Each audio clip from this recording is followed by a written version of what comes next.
What's up, Red Jet? Sad. How do? How you do? I am a little late with it today. Okay, I'm off, but I had a nap, but I'm up now. Let's talk divisional. Let's talk recapping and let's do it. talk about some other stuff. You're on the Terror Dome. Hey. Turn it up, Jado.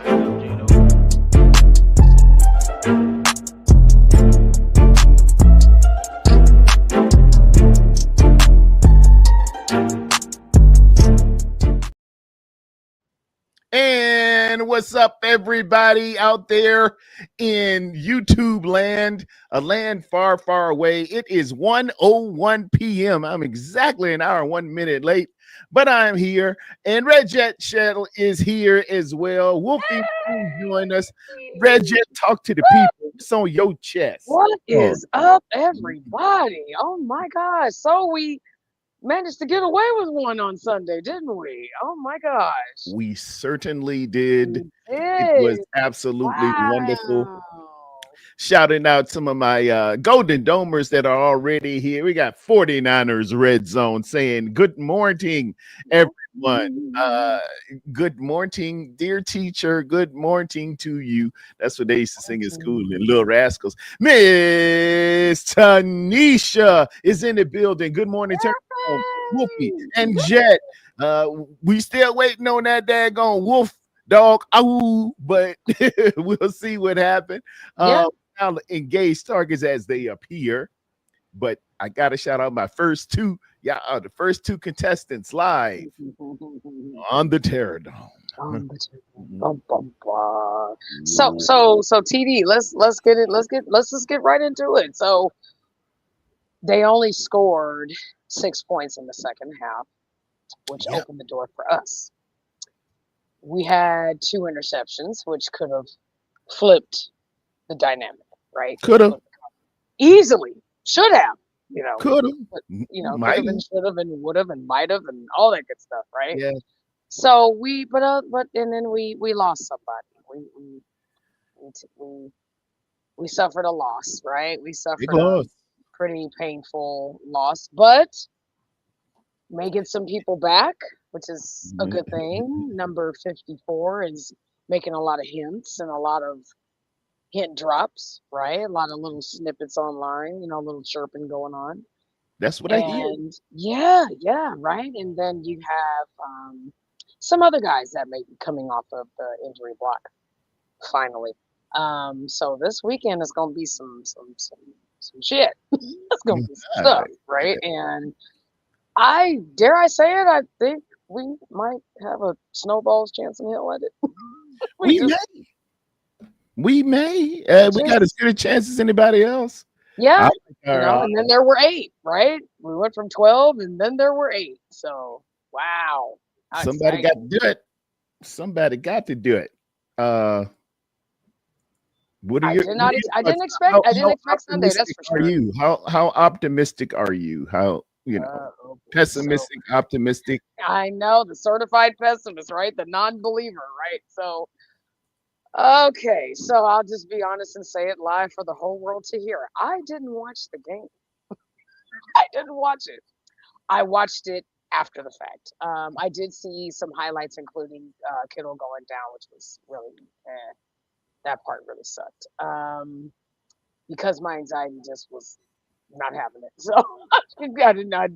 I was pretty certain that the fluffy birds were going to fly away and take the win with them, and I was proven wrong, and I'm totally okay with that. And the game kind of went the way it was going. It was 13-10 going into halftime.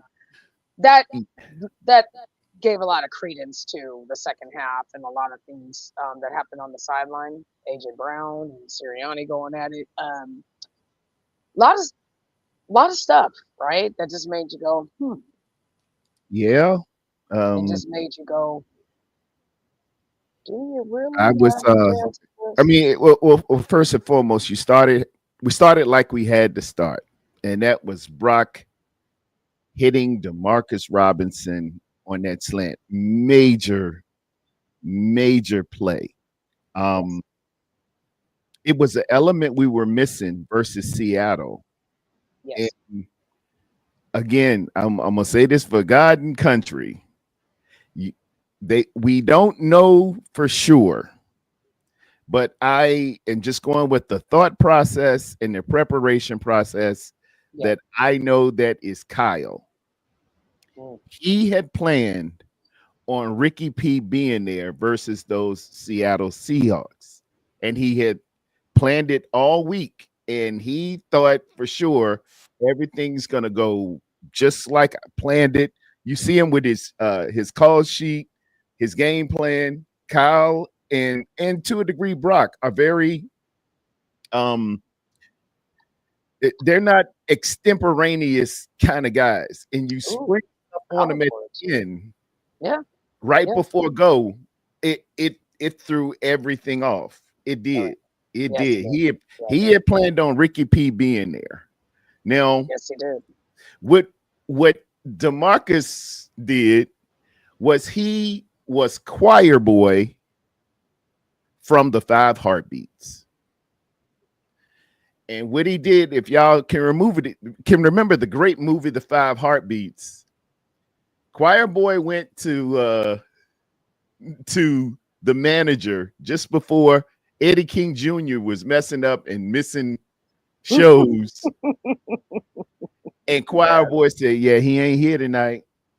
Hmm. He said, "I see." He said, Hmm. "I can sing his part." You remember choir boy did that? Choir boy, I can sing Yes, his he did. parts. I know his part. Nights like this, I wish the rain would just fall. Right? Mhm, Just that ain't fall, needed. right? We That was don't my need Eddie song. King Jr. tonight. I can sing his Right? parts. We can And they do went this. back and practiced, and choir boy was singing all the parts that Ricky P was supposed to sing. And Yes, Kyle he said, was. "All right, now let's go and do the show."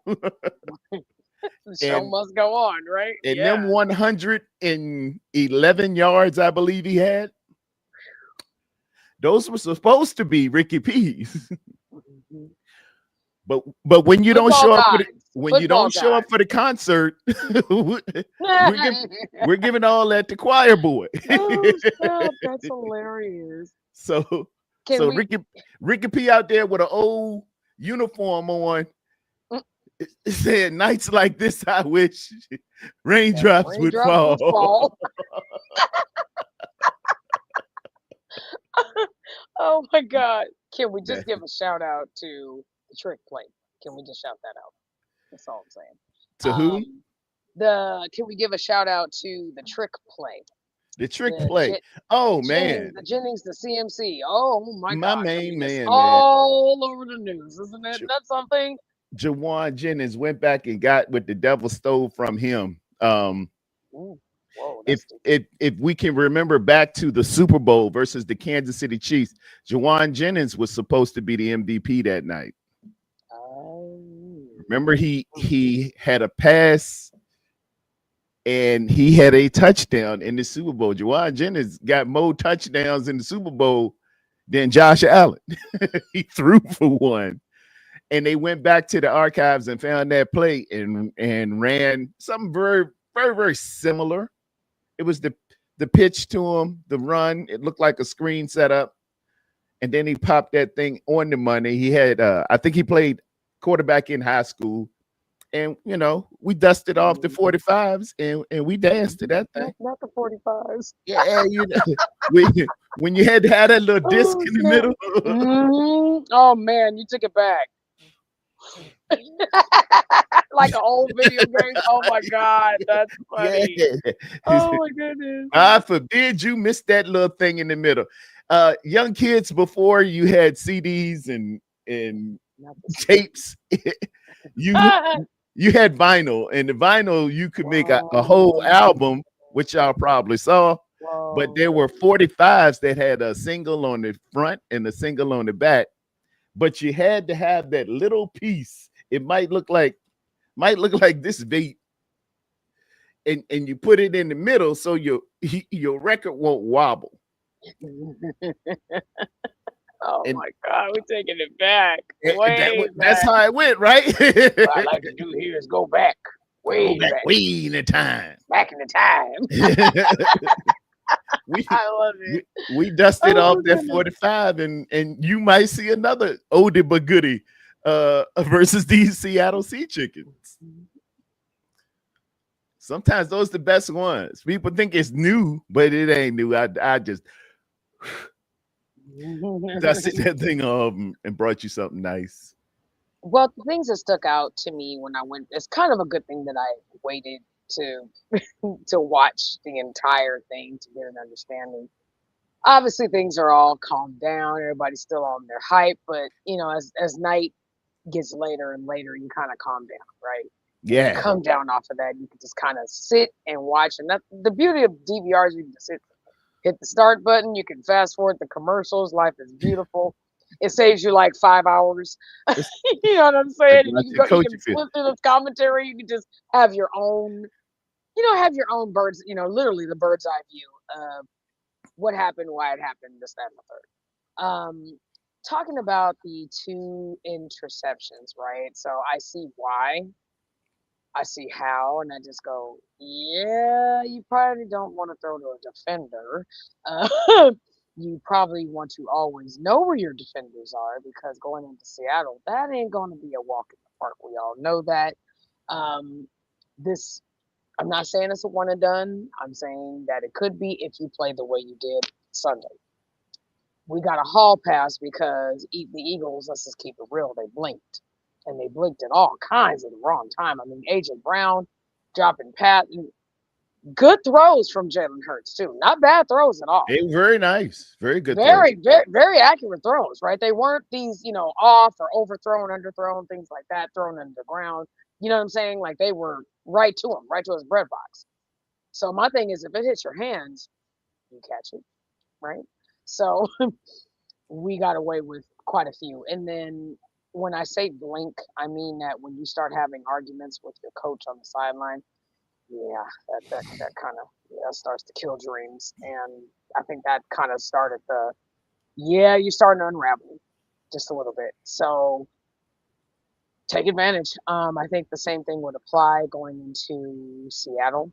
Um, like I said, and then they're eight. And we just happen to be one of the fabulous eight, the elite eight, right? If you're thinking about March Elite Eight. Madness, it was Sweet 16, or in our case, I guess the Awesome 12 down to the Elite Eight, and then the Final Four, right? And then I think it's the it finals. goes Sweet 16 to the Elite Eight final. Right. It's a round of It's a round of 60, or was it a round of 32?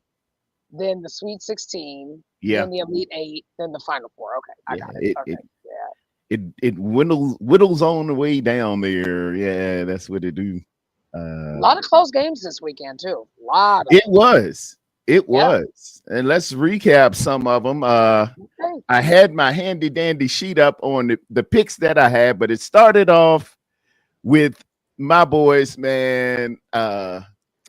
Unofficial. I live down here, so I've been following them at home. They do really, really good. And I had picked the Carolina Panthers to upset those LA Rams. And Almost got them too. yeah, for Almost about got 'em. it looked like it was gonna come to fruition until they left too much time on the clock for Matt the Cat. They sure I said, did.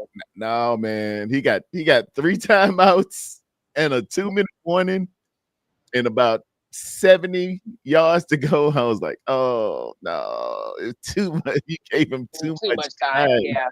Yeah, way too much time. But they did a yeoman's job. They did pretty good, man. And Very good. Good season. they earned the respect of the Rams. Yes, I they did. know you don't want, and they actually beat the Rams in the regular season there. Yes, That was they one of did. the reasons I knew, their capabilities there. And then we went kind of through to the predictable. Let me pull that up and see how it went down. I had something else pulled up, but we're gonna recap some scores and highlights. All right, let's do it.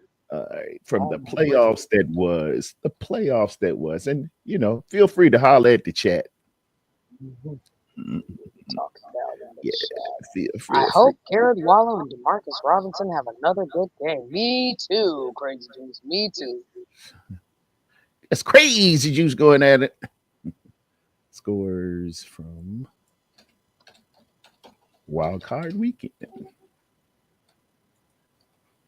Because I don't want to miss nobody. And I was going to talk about the coaching vacancies as well. That's on my Yeah, agenda too. yeah, we got some stuff going on, don't we? Yes, we do. Yes, we do. Question mark for you before you get into it. I know you touched on it about the coaching. How you feeling about John getting fired? Wow, They said it. shocking. They said it could happen. They said when they say they're going to have a meeting after work. Well, it was after Bloody Monday or Black Monday. Yeah, when they go sit down and the owner's going to sit down and figure some things out. That's the key, that somebody get ready to leave there. Yeah, yeah. And it went down like that. The next game that was up for bids afterwards was the Green Bay Packaroos and the Chicago Bears. And Great game. Oh, great game. it was, yeah, it was magic at the end. Your boy Caleb was looking like, man, the moment's too big for him, and he usually do that for 3 quarters, and then that dude just wake up. I don't know if his alarm clock is a little off or something like that, but he woke up and put it on them Packers and sent them packing, no pun intended, to a 31-27 score there. What was your thoughts on Caleb and the crew? You know, it was going back and forth, and Green Bay sort of kind of ran away with it a little bit. And then, like you said, he turned on this, the fire was just lit, and it was it from there. I like the bend but don't break. I like the don't give up. I like the fight through it. Yeah, I like the stay on it. We got this. We're in our house. We have a chance to host a divisional game in our building. We have a chance to potentially have a, championship in our building. It's there, the remaining teams would have to come to you, whomever it may be. So I say take it, and I'm glad that he did. Good for him. USC Trojan had a little bit of an off, some off, beginning years and stuff with the Bears, and I love that they have the right coach that can speak to him, understand him, and they understand each other. Their communication is awesome. I don't think I've seen anything better in so many years. You know what I'm saying? So it's nice to see that, they're working together as a unit. Similar with our team. Nice to see us working as a unit. I mean, we've been doing that all season long. I mean, 12-5, barring all these very unfortunate injuries and everything like that. But you know what? I give a lot of credit to our, I look at it like on the standpoint of like, don't give into this, the talk, right? Yeah. Just do your job. So I like that. Okay. So I see we got some company in the chat. Okay. That's all. It's all good. Yeah. Keep talking. And then Sunday we moved to the Buffalo Bills and Jacksonville Jaguars, and another close one ended the field goal. Oh, side note on the Green Bay thing: when your kicker misses a kick, and an extra not point, good. Yeah, not good. and Not you good at lose, all. and you lose by the margin you lose by. You started to wonder some things, and needless to say, I think they gave the kicker a ride home, but a lot of us might not have, and we know how it is. Sunday we start out with the Buffalo Bills 27, Jacksonville Jaguars 24, a 3-point deficit. I had Jacksonville picked in that one. I thought they had the juice and the energy to combat big boy Josh Allen, but Josh Allen showed up and did Josh Allen things. When you get a tush push for about 10 yards, yeah, you're a little different. I'm gonna go ahead and say, yeah, you kind of built for this. Well, right? I mean, given all the, I'm just gonna say it, given all the bullshit that we through this season. I mean, that's the best way to describe it. Yeah. There's so much, up with all the teams.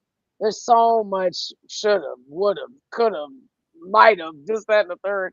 We can't say that shit. You know what I mean? We can't say it if we wanted to. So to your point, I'm totally in agreement. So may the best teams Oh, you go paying on. attention to the chat? I'm staying focused on the game, man. Same here. That's what I'm saying. I'm saying no. Josh, Same here. I ain't focused on them. I, Dog, please. yeah, I'll get to them in a minute. And then Oh, we don't have the worry. San I'm getting to Francisco 49ers go up to Philadelphia, Pennsylvania to it. Yeah. take on the Fluffy Eagles, who they was everybody's everything. Yes, they They the were. Super Bowl champs. Super Bowl champs, you traveling, you go up in Against that all house. odds. Yep. I've Against been all tweeting odds. with a lot of them. You know who you are. I hope you will come to the wonderful show and see me. But I told y'all we put belt to A on y'all in your own house before, and we was coming back and doing it again. But alas, sometimes it just has to manifest itself, and you got to see it. But Yeah, I knew what you had up there. And then thanks to Ellison. Ellison gave me some key pointers too. Ellison said, yeah, they talking like that, but they got some they got some holes in there. They could get got. They could get got. He did say that. And I he said, did what say that. you mean, Ellison? I mean, they got the big offense line. He said, them people, a couple of them hurt and a couple of them done miss. A couple of them went to other teams. Yes, he did. It's a little different. It ain't what it was last year. And He did say when that. I looked at Yes, he did. when I looked at the stats, I looked at a stat called yards before contact. Oh, Last year, Saquon ran for over 2,000 yards. He was like 100 yards short of the NFL record. And then when I looked at that stat that said yards before contact, Saquon had 1,400 of those yards before anybody touched him. And that said to me, that offensive line is killer. Oh, yeah. When 1,400 yards is good for a regular running back season. It's spectacular for a running back season. Oh, absolutely. If for you to get 1,400 without being touched. Right. And for us to contain him. I'm like, right? Oh, like, that must be that is crazy. Talk about 9 lives, right? but flipping the script, this year, he only had 700 plus before contact, and he only had an additional about 722. So now that's a little different now. He didn't have but 1,400 yards this year, cut diminishedly. So I said, yeah, it's something different in the mix there. Something else is going on. And it played out. It played out. It did. And for us on our defensive side, all the dang injuries, right? So to be able to contain him most of, if not the whole game, was just like chef's kiss. Yeah. Keep that going against a certain person from your school. If we can contain that person on Saturday night, that would be awesome. But with all things, it's a big fat maybe, right? But that doesn't mean it's just gonna be this this huge blowout and this, that, and the third. I do see. I mean, and then there were 8. I see 8 close games. I see us being literally by a point, a whole whopping 1 point, right? The strongest teams have made it, and to this point, we have proven to be a strong contender. You know what I mean? So as it stands, great game against the Eagles, and hey, keep their energy. That's really all I can say right now. So. Well, speaking of strong, man, those New England Patriots played the Los Angeles Chargers. Lord. And the score says 16-3, but New England just looked like they surrounded them, man. They just was coming for Justin Herbert. You Never know, had a for chance.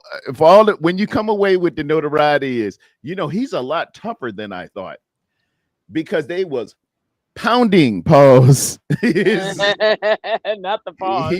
He Sunshine was taking hits. They took Sunshine had an eclipse hit him a couple of times. It was some nasty shots out there, man. And I told folks earlier in the season, Wolfie, who's not on right now, but I said don't be surprised to see these New England Patriots in the Super Bowl. They're Yeah. playing sound, fundamental football.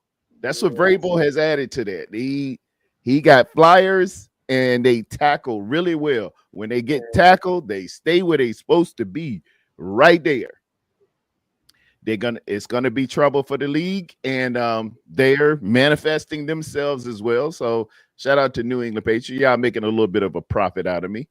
Of course, LA Chargers got hit with a rash of injuries up front, and when your horses up front are down, like guys like Joe Oak, and there was another one. Makai Is Makai Becht in there? It's somebody. There was another tackle that went down, and when you start getting replacement tackles, you're not quite the same team. No. And of course, last night I was on They live. are the same team, right? Yeah, they the same. You got the same uniform on, but you ain't. Somebody done changed the mix to the McDonald's Big Mac. It ain't the same. Houston whoop Pittsburgh like they stole something. Woo! They made a bevy of intercept. I mean, they were making fumble. They're making mistakes all over the place. At one time, I was like, they don't deserve to win, man. You can't fumble that thing 3 times. In the fourth quarter alone? Yeah, you can't do fumble. You're not going to win that. But that defense is stifling. It is stifling. And D'Amico got them boys on a real cooker. He got them boys at a fevered pitch. Yeah, they're ready. When you can cover up and put makeup on your blemishes in the playoffs against good teams, you got a really special unit out there. Right. And shout out to defense. Return of the D. Pause.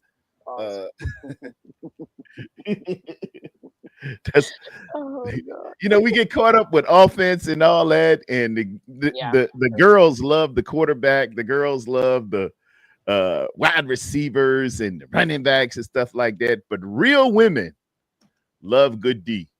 Trust me. Anyway, what were your say it, y'all? He did. I didn't say it. This man said women. Okay.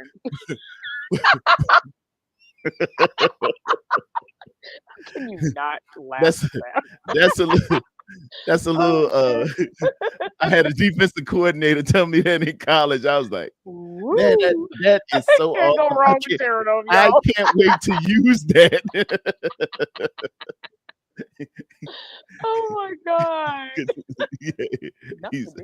Yeah. Women, don't worry about the girls. They can get the girls, but women love good D. Y'all need to get out here and play. I think everybody had the same reaction you're having right now. You sure it's not D's nuts?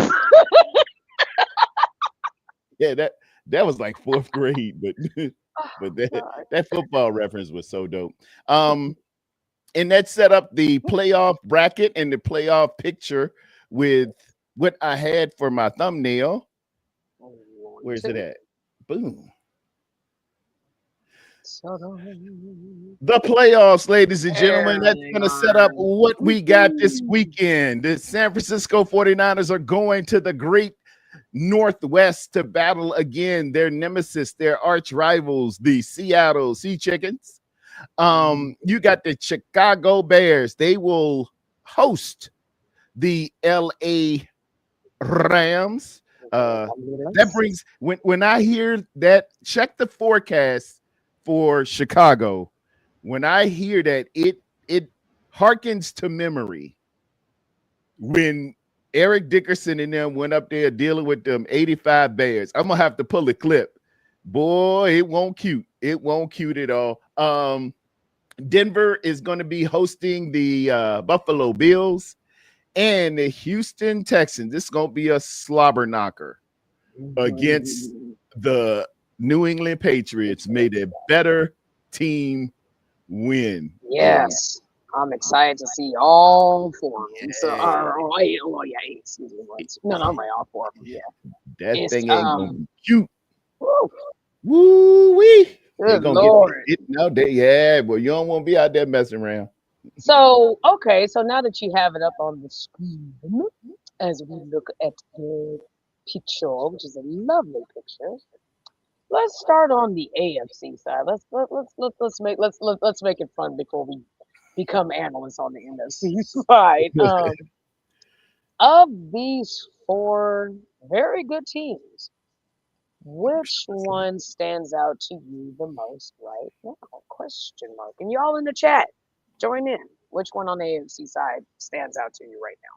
Well, you gotta say if the first thing you look at is quarterbacks, and if that be the case, Buffalo with Josh Allen is supposed to go to the Super Bowl.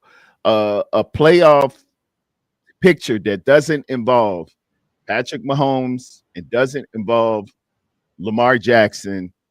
It media wise and referencing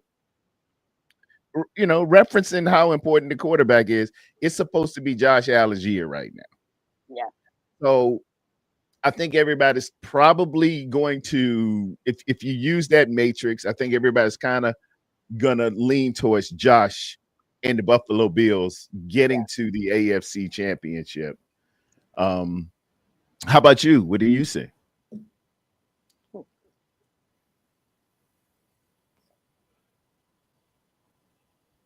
You there, Jack?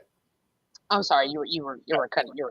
I'm sorry. Oh, I'm Say that sorry. again. I'm sorry. Go ahead. Media wise, I would say it's Josh Allen standing out. But what do you see when you see those four teams? Ooh. I see the Texans, TV. Not gonna lie, I see the Texans. They've been strong. Why do you say the Texans? D'Amico. One word. He has proven the strength all season long. I mean, no, they didn't finish atop the AFC South, but worthy opponents, worthy contenders. Got the whole bend don't break. And then we're just gonna pivot into breaking news. Wolfie is in the chat. He said he will be home in 15 minutes. So just want to break that. Copy that, Wolf Dog. We here for you, Wolfie. We're chilling. We're chilling, dude. I'm trying to walk the witness into something here. What about D'Amico's Ryan's team is special to you? CJ Stroud is just awesome to me. I don't know. He just has this keep going. Like the Panthers have their keep pounding thing going on. He has that going on. He has this keep going. But there's a line in a song where it says keep bouncing. That's what he's doing. That's exactly what he's doing. But he had a kind of off game last. He was dropping the ball. He fumbled the ball. He did. Yeah, he did. Absolutely. But what about when you think the Texans, what stands out most? Defense wins championships. That's the one thing that stands out to me. There it is. That's what I was trying to allude to you. I thought you were going to say. I thought you were going to say they play good D, and I would have said, why I stay away from certain. I would have said, see. Because I know your mind, and that's why I was like, let me just travel away from it. Yeah, the kicker. The kicker is really nice.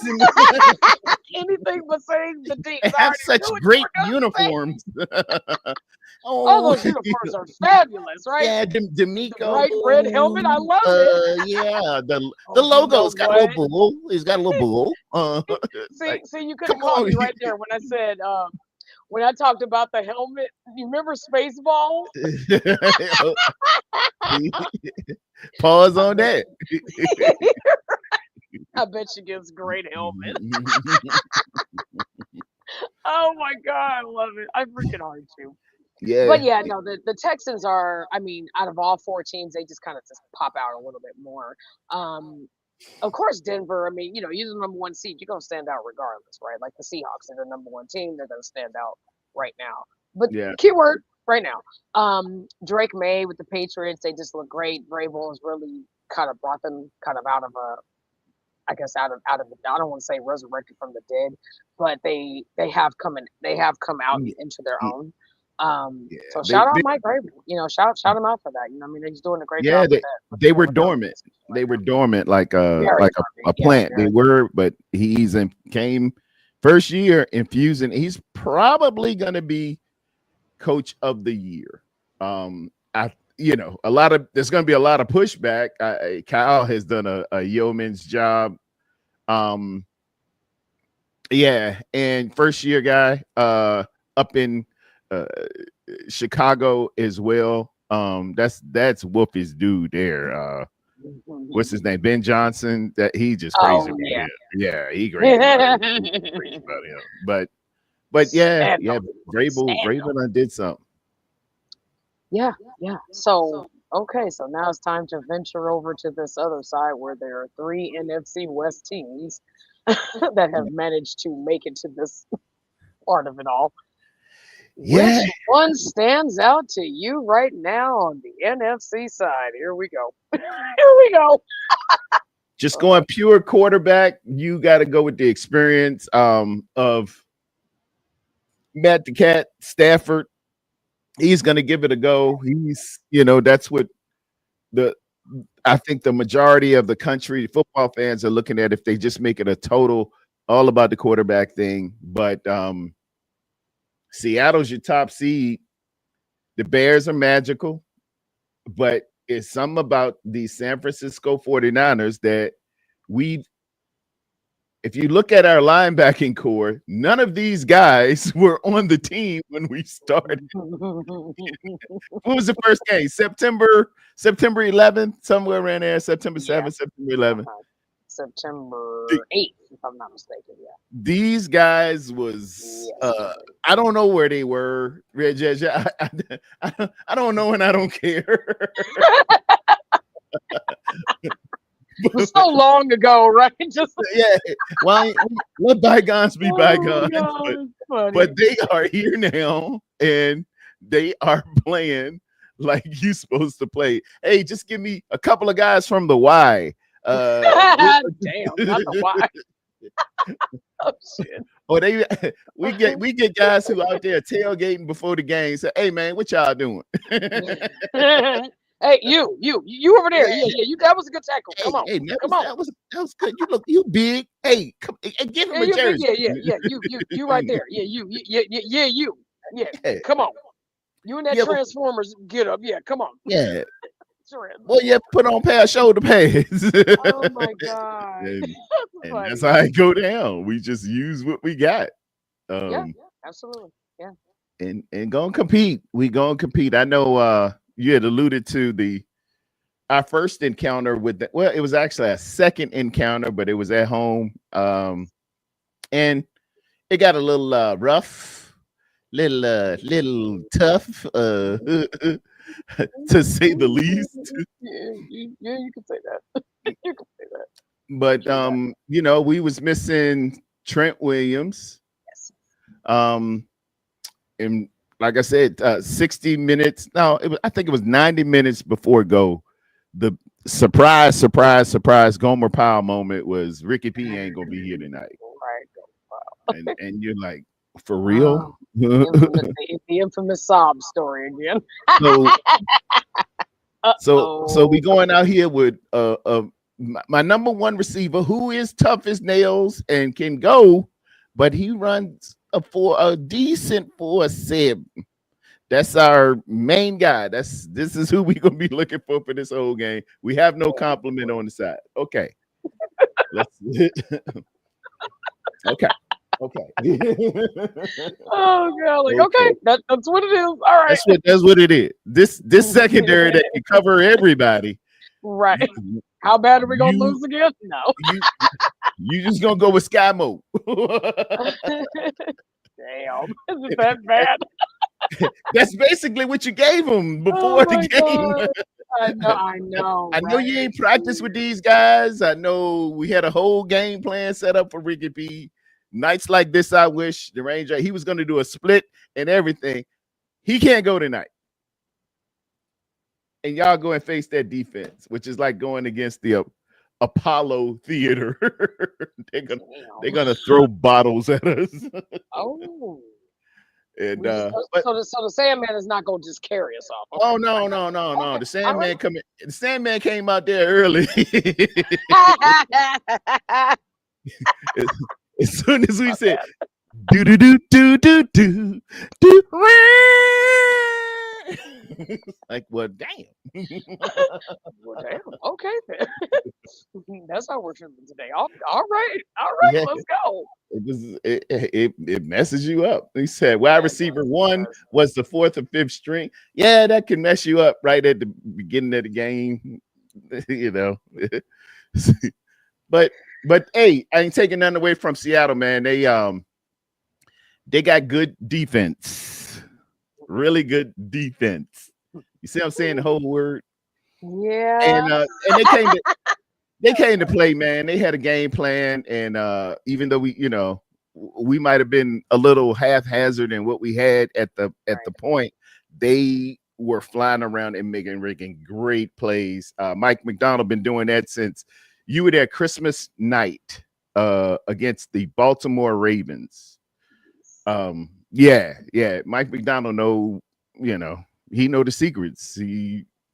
He's looked at it, and I'm sure Sam Darnold gave him whatever he didn't know. Sam Darnold probably said, "Hey, look, do you know when they go in motion this side, they probably looking for Kittle." Oh, that's what it is. All right. And Okay. he's All okay, no problem. He just right. sitting We're there, ready. yeah, he just sitting there. Sam, tell me a little bit more about that offense. You see, it's so funny that you went to that. So we lost the last one 13-3. And then I think they had scored another 13 points in another game. My question, my million trillion 13, I guess $13 question would be, is that going to be enough for them to win on Saturday? You think 13 would be enough for them, or do we give them our very best with what we have with the parking lot guy and the dudes from the Y, the pickup game dudes? I you, mean, you're gonna you have tell to do me. I'm something. I'm curious. You're gonna have to get it done some kind of way. Uh, just get in here and make it happen, man. Um, yeah. I know we can muster. What do we have? Like 242 burgers or 240 burgers prior to that. Brock had 5 touchdowns the game before and threw for 5 the game before that. And for it just to go flat like that, I mean, Yeah. Seattle's great, but they not the 85 Bears or Whoa. you know, The bad news bears. Huh? Okay. no, hey, them 85 Bears held teams to 12 points a game. Yeah. They were like them 2000 Ravens. That's what I'm saying. Legendary, historic defenses. Although they were good, they're very, very good. They're number 1 in the league, I think, in points against with Houston second. Okay. Okay. They All they right. not, you know, they can't just take everything from you. But it looked bad. It did. So we muster on. Oh, well, all righty then, sir. So how you feeling?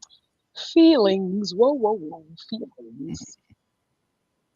How you feeling about the Bills? How we feeling about that? Think they can pull this what they are calling an upset. I'm not. I think all 4 of us have it's 25%, right? For Yeah, each of us right now. So and they would be the second seed, so you would be second best right now, right? As far as the seeding is concerned. I think the Bears are low key problematic. What you think? you better play them for 60 minutes and be prepared for another quarter after those 60 minutes. And they'll lay they Bears, they'll hibernate for 3 quarters. They do. They go into the cave and hibernate. Remember that? But when they wake up, Not the they, cave. they out here looking for fish. They looking for bird. They looking. They little hungry. They little They hungry. They they. little hungry. I have no doubt it's gonna go the same way. You feel like you got a lead on them. You relax a little bit. Right. You don't want to get nobody hurt and stuff like that. You get conservative, and then Yes. this kid Caleb started rolling out and just throwing dimes. And that's Dropping what he do. down, That's, dropping that's my down. scouting report. That's what he Okay. do. I like it. I like it. So we have a chance at this being in our building. We have a chance to go to this in our own building as it stands. Yeah. And yes, we were very much humbled. Yeah, that's very, very true, Rick. Very true. Um, Way to fight, way to make it through. I mean, I like you said, I mean, I do feel the same way you do about how the Eagles and the Niners game did play out. I do see it happening. A little vague, when's a little foggy, right? But hey, never know. Football gods have been playing in our favor. I mean, look at your college team. They are in the house Monday. That's I going to be it.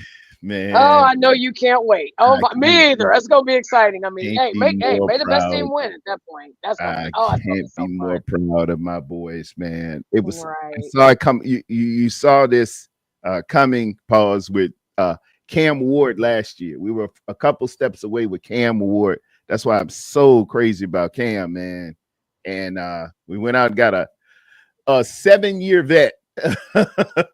Carson Beck been in college 7 years. He took the he had some COVID going there. He done been to Georgia. He done played SEC and now they said, yeah, man, we got a 40-year-old freshman coming in here gonna Wow. play. Damn. But it's That's a it's 40-year-old like person. it's like Philip Rivers coming in Stop there. it. Oh my god. Philip Rivers, you got That's you a got the 40-year-old. eligibility. That's a good one. Them my boys, man. Them my boys. I roll with my dudes, man. Outstanding defense. Ruben Bain is going to be probably the best player that'll come in the NFL next year. I got another one, Hakeem Mesidor. Man, they get after it. I think Hakeem Mesidor's elbow got a little banged up against Ole Miss, and Oh, we got some, it's Miami folks. It's just so different. Just look at the sideline on the side when they are out there. The guys come back, the Michael Irvins, the Ray Lewises, the Joseph Adais, the who else was out there on the coin toss? All those guys come back. Willis McGahee, you might see, and God knows how long. Clinton Portis, and there's a lineage and a tradition with Miami that I just love. They just got it, man. They got it, and I think we're gonna impart on there and just they have to visit us in the Orange Bowl, the Hard Rock Stadium. Indiana's had an incredible year. Mendoza's really, really wonderful. He's a Miami guy. He went to school in Miami. We passed him up. But Oh wow. Huh, fun but fact. I mean, when he grew up in Miami, I should say, Miami, Florida. He's Oh, from gotcha. the area. He went to Columbus High School, and when you're dealing with Miami, everybody at high school, Liberty City, Carroll City, Columbus, Northwestern Miami-Dade. But hey, we got to line up and see, we got to line up and do it, and Absolutely. Yeah. we're gonna be electric. I promise you that the energy level in that stadium. If you a true Hurricane, you would rather die on that field than let this Don't national you championship. wish you could be there? Don't you wish you could go? I do. That would be I fun. I've never could been to a CFP playoff a national championship. championship, and I'm gonna I've tell never you, gone. I'm gonna tell you That sounds why. so fun. I'm gonna tell you why. Those tickets start at $4,000. So I'm gonna go ahead and let y'all handle that. How about we work something out on a firm, Yeah, Klarna, do Apple you Pay? Do you need a do you need a water boy? Oh my God. Right? Do you You need need, concessions? yeah, Something. dude, can is clergy Security. is clergy Security. included in the tip? Yeah, right? Wow. Yeah, Damn. four Man. G's. Your Oh boy my Damon Lord. Bruce is a Yeah, he's going. Indiana guy. Yeah. Good He's for him. going. Yeah. He hit that Damn. credit card Oh, hard. I'm jealous. I can't No, no, fade no, him. no. No, no, no, no. Somebody gifted him tickets. Yeah. Oh, okay. Yeah. Somebody I thought gift. he was No. on that baller alert. I was No. He went to the game in Atlanta, right, when they were playing the Ducks, right, and all that stuff. So he was sitting with some people and they just, he was cool with these people, gifted him tickets to the game. Isn't that something? like, Damn, we need to get on that upper echelon of those kind of friends, TD. That's what we favor need to ain't do, fair. Favor ain't right? fair. Football That's God. that's just that's Oh just the man, voice of the Lord saying we're gonna give you a nice little something here. that part, that part. Yeah, because I got gifted like $4,000.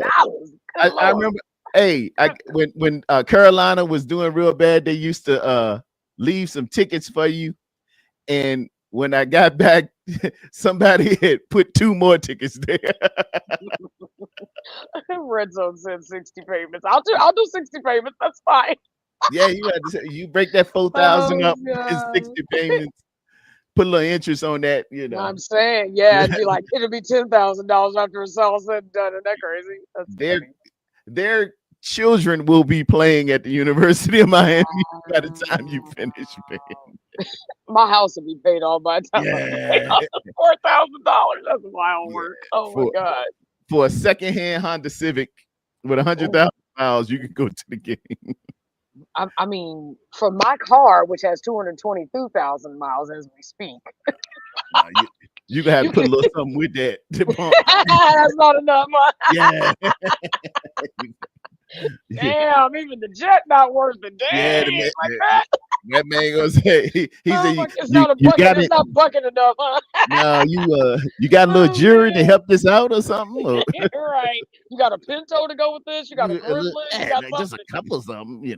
Let me get a Datsun out of this. Yeah, Damn, you had to not the sell the Datsun. catalytic converter, girl. Oh wow, wow. Damn. No love with the Mitsubishi Lancer. I get it. It's No, all no, good. they ain't quite got enough. Oh He gonna give you man. something. He can give you I might, I might 2,000. get, I might get five. Maybe I was gonna Yeah, say 500. I'm only 3,500 short. There you go. yeah.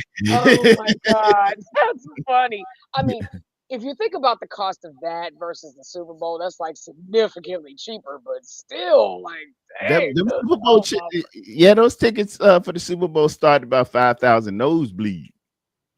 I was gonna say standing room only, but okay. Yeah, yeah, man. These people crazy. Uh, I watch it on TV. Heck, is an arm and a leg getting cable, Peacock, YouTube, Man, who you telling? I'm like, what the Amazon. Lord? You Stop. spend 1,000 for the season. Right? I mean, Mhm. okay, so let's say you have Peacock, which is a part of the Xfinity, package and everything like that. It only lasts for so long, then you have to re-up the subscription. Oh I yeah. didn't know that. I'm thinking as long as I have Xfinity, Peacock Oh is, like an no, automatic thing. no. These is drug Yeah, not dealers. so much. Man, right? These is drug that they give you a Woo! Are taste they and let ever? and What the let heck? you get they let you get hooked. Once you start watching I that need daggone it. I need it. what's it called? Bel Air, and you need to see what happened season 2. That's when that thing come up. Bing. Ding. Renew your Renew subscription. your subscription, right? Watch it They on got YouTube, cheaper. they got me. Oh, they got you. Dang, Tim. Yeah, How you they do that? always Why they you let they them do always that get to you. you? They gonna get you. They people is in the business of making money. I That's mean, it. you can say the same about the NFL being scripted. You can say the same thing about the NBA being scripted. Jesus Christ, Could I give up on it. Or we could talk about the whole electric thing, the plug-in thing. Remember that they were talking about like this is attributing to the injuries. I'm like, oh, now it's starting to recirculate. that could hey man, I got that who sent it out, Coach Yak. And Coach Yak is a legit source of a lot of stuff.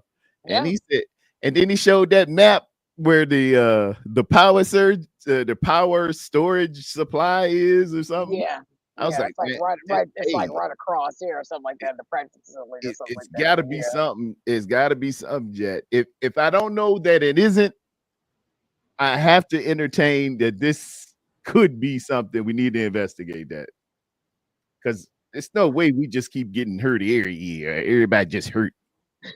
I just it's something that I just go okay because Wolfie and I when you had lost your internet connection, so he and I had kind of was bouncing ideas off of each other, and I'm like, okay, you know what?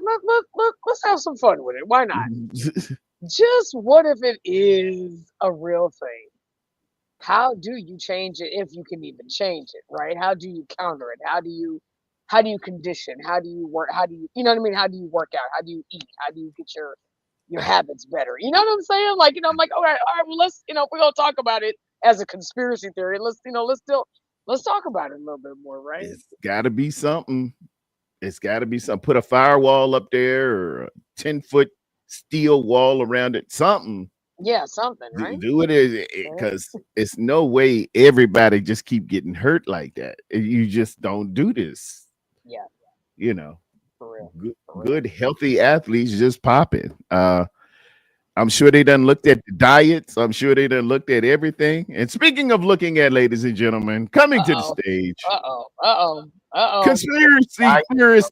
There he Wolfie's in the is. building. What up, Wolf dog? Wolf has finally joined us. There he is. Just under the hour mark.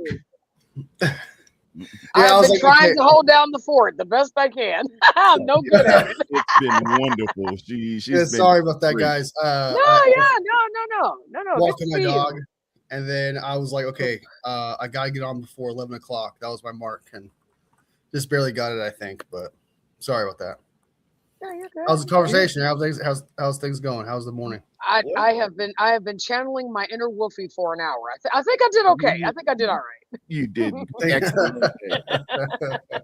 Well, you're still on. You're still on. So I mean, obviously. I must be doing something right, right? Yeah, hey, we just didn't- like our team, we're still in it, right? How about that? We didn't go black. You never want to go just totally dark and nothing's well, this sucked. Bye. Right? It wasn't totally awkward, right? Yeah, it was like, well, I guess we didn't get booed off like the Apollo. Yeah. You didn't do anything to get canceled, which is nice. Right, right, that part to get flagged, right? Yeah, no, that's Wolfie, I asked Terradome on both sides, NFC, AFC, which team like stood out the most, and we talked about that a little bit. And if you remember that whole thing with the power, I guess that power grid that we talked about before when Terradome had lost power, we just kind of came off of that a little bit, and then we did talk about some highlights from the game, and then we kind of delved a little bit into just like coaching, like coaches being fired, things like that. Who I was was actually your, who was your team that you had for AFC? We haven't made the predictions for this week. Okay. Is that what you was talking about? All right. Well, she was talking about how we are. You guys like who was the strongest one? Like which one stood out the most to you? And I said which one in AFC and NFC? Which one did you guys say? From the AFC, you got to lean towards Josh Allen. That's what everybody's going to lean towards. But we both like the Houston Texans to be in that championship to battle it out. I think that's going to be a slobber knocker there. That Houston versus New England, that's going to be real. It's kind of hard to get into it. That would be the ultimate test to see if this offense with Drake May is actually real or not. That would definitely be the ultimate test. Like if you don't believe in Drake May, you definitely believe in the Texans here. Because the offense for the Texans, we've seen it, is not very good. So, and that defense for the Patriots is actually not bad.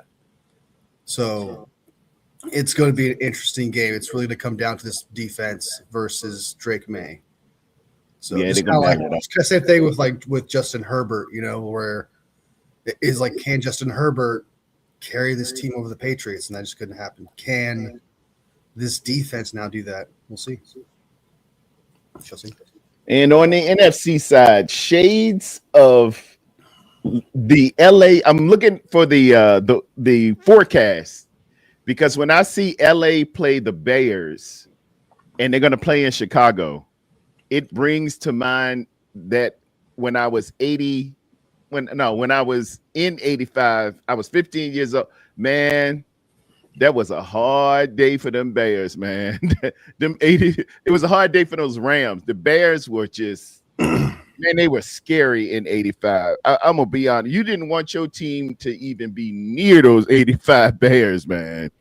I'm gonna check the forecast. While I check that, I I think the Bears are gonna edge out LA at the end. Maybe no, don't go with that. Don't go with that. I was gonna say, is that your bias talking, or is that actual? Is that actually what you believe? Let me see, because that going Caleb, man, he just on.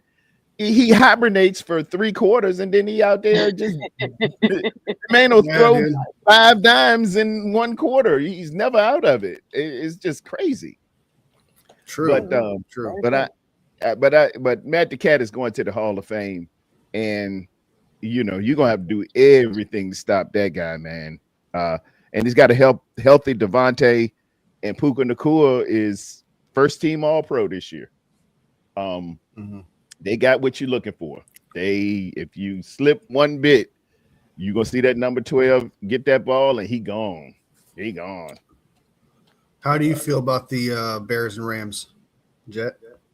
Same. I feel like one team wants it just a little bit more. Could be our NFC West counterpart, but I do see a lot of bend don't break. Like I was telling TD before you came on, I think he's a strong candidate in Caleb. Talking about Caleb Williams, he does have Ramo Dunze. They have a strong core around him, and I think that they do play well as a unit. So I mean, especially now that they have this different coach, they've been communicating well. They don't have this Nick Sirianni, AJ Brown thing going on. Am I breaking up? I'm sorry. No. That's a great coach. Yeah. Okay. I thought I was breaking up. Yeah. So I think that the Bears, like TD said, I kind of feel the same way. Slight edge over the Rams, but the Rams are healthy and they're clicking on all cylinders. Inopportune, but at the right time as well. Just being honest. With our team, we're gelling, giving that this gel is starting to slowly fall apart, but we're finding a way to keep it together. Against the Seahawks, which also is healthy. There is a player from the U that I know TD is probably very fond of. So I do see them giving, they give their best every year against us, against all their NFC West counterparts. So I see another close tight game happening there as well.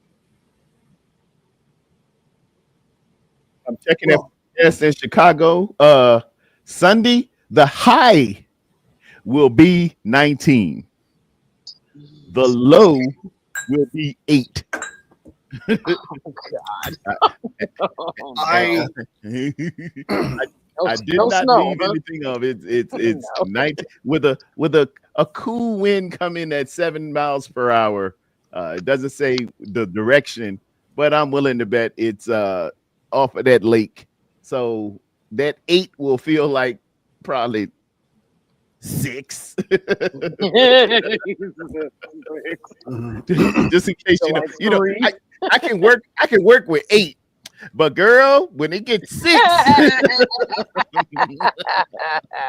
love it. I puts on a sweater. You know what I'm saying? Right, that part. So I think that I agree with a lot of what you guys said here. I think this game, this Bears game, with it being cold, and Matthew Stafford has been known not to be very, very good in bad weather. He said it himself in an interview. I'll never forget it. The Bears have an opportunity here to take advantage of Matthew Stafford and stuff like that. So hopefully we can get that done. And then there's a little bias here too, of course. Like I'm a little biased. I'm not gonna lie. I want the Bears to win it. I need it. I want it. I love it.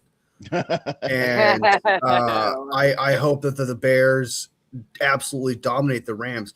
But the thing about that kind of gives me hope about the whole the game itself, not just my bias, but like another reality is the Bears seem to be like they want it, right? Like they wanted it. They win that fourth quarter. They've proven that they can make plays when it matters most in the playoffs. This huge.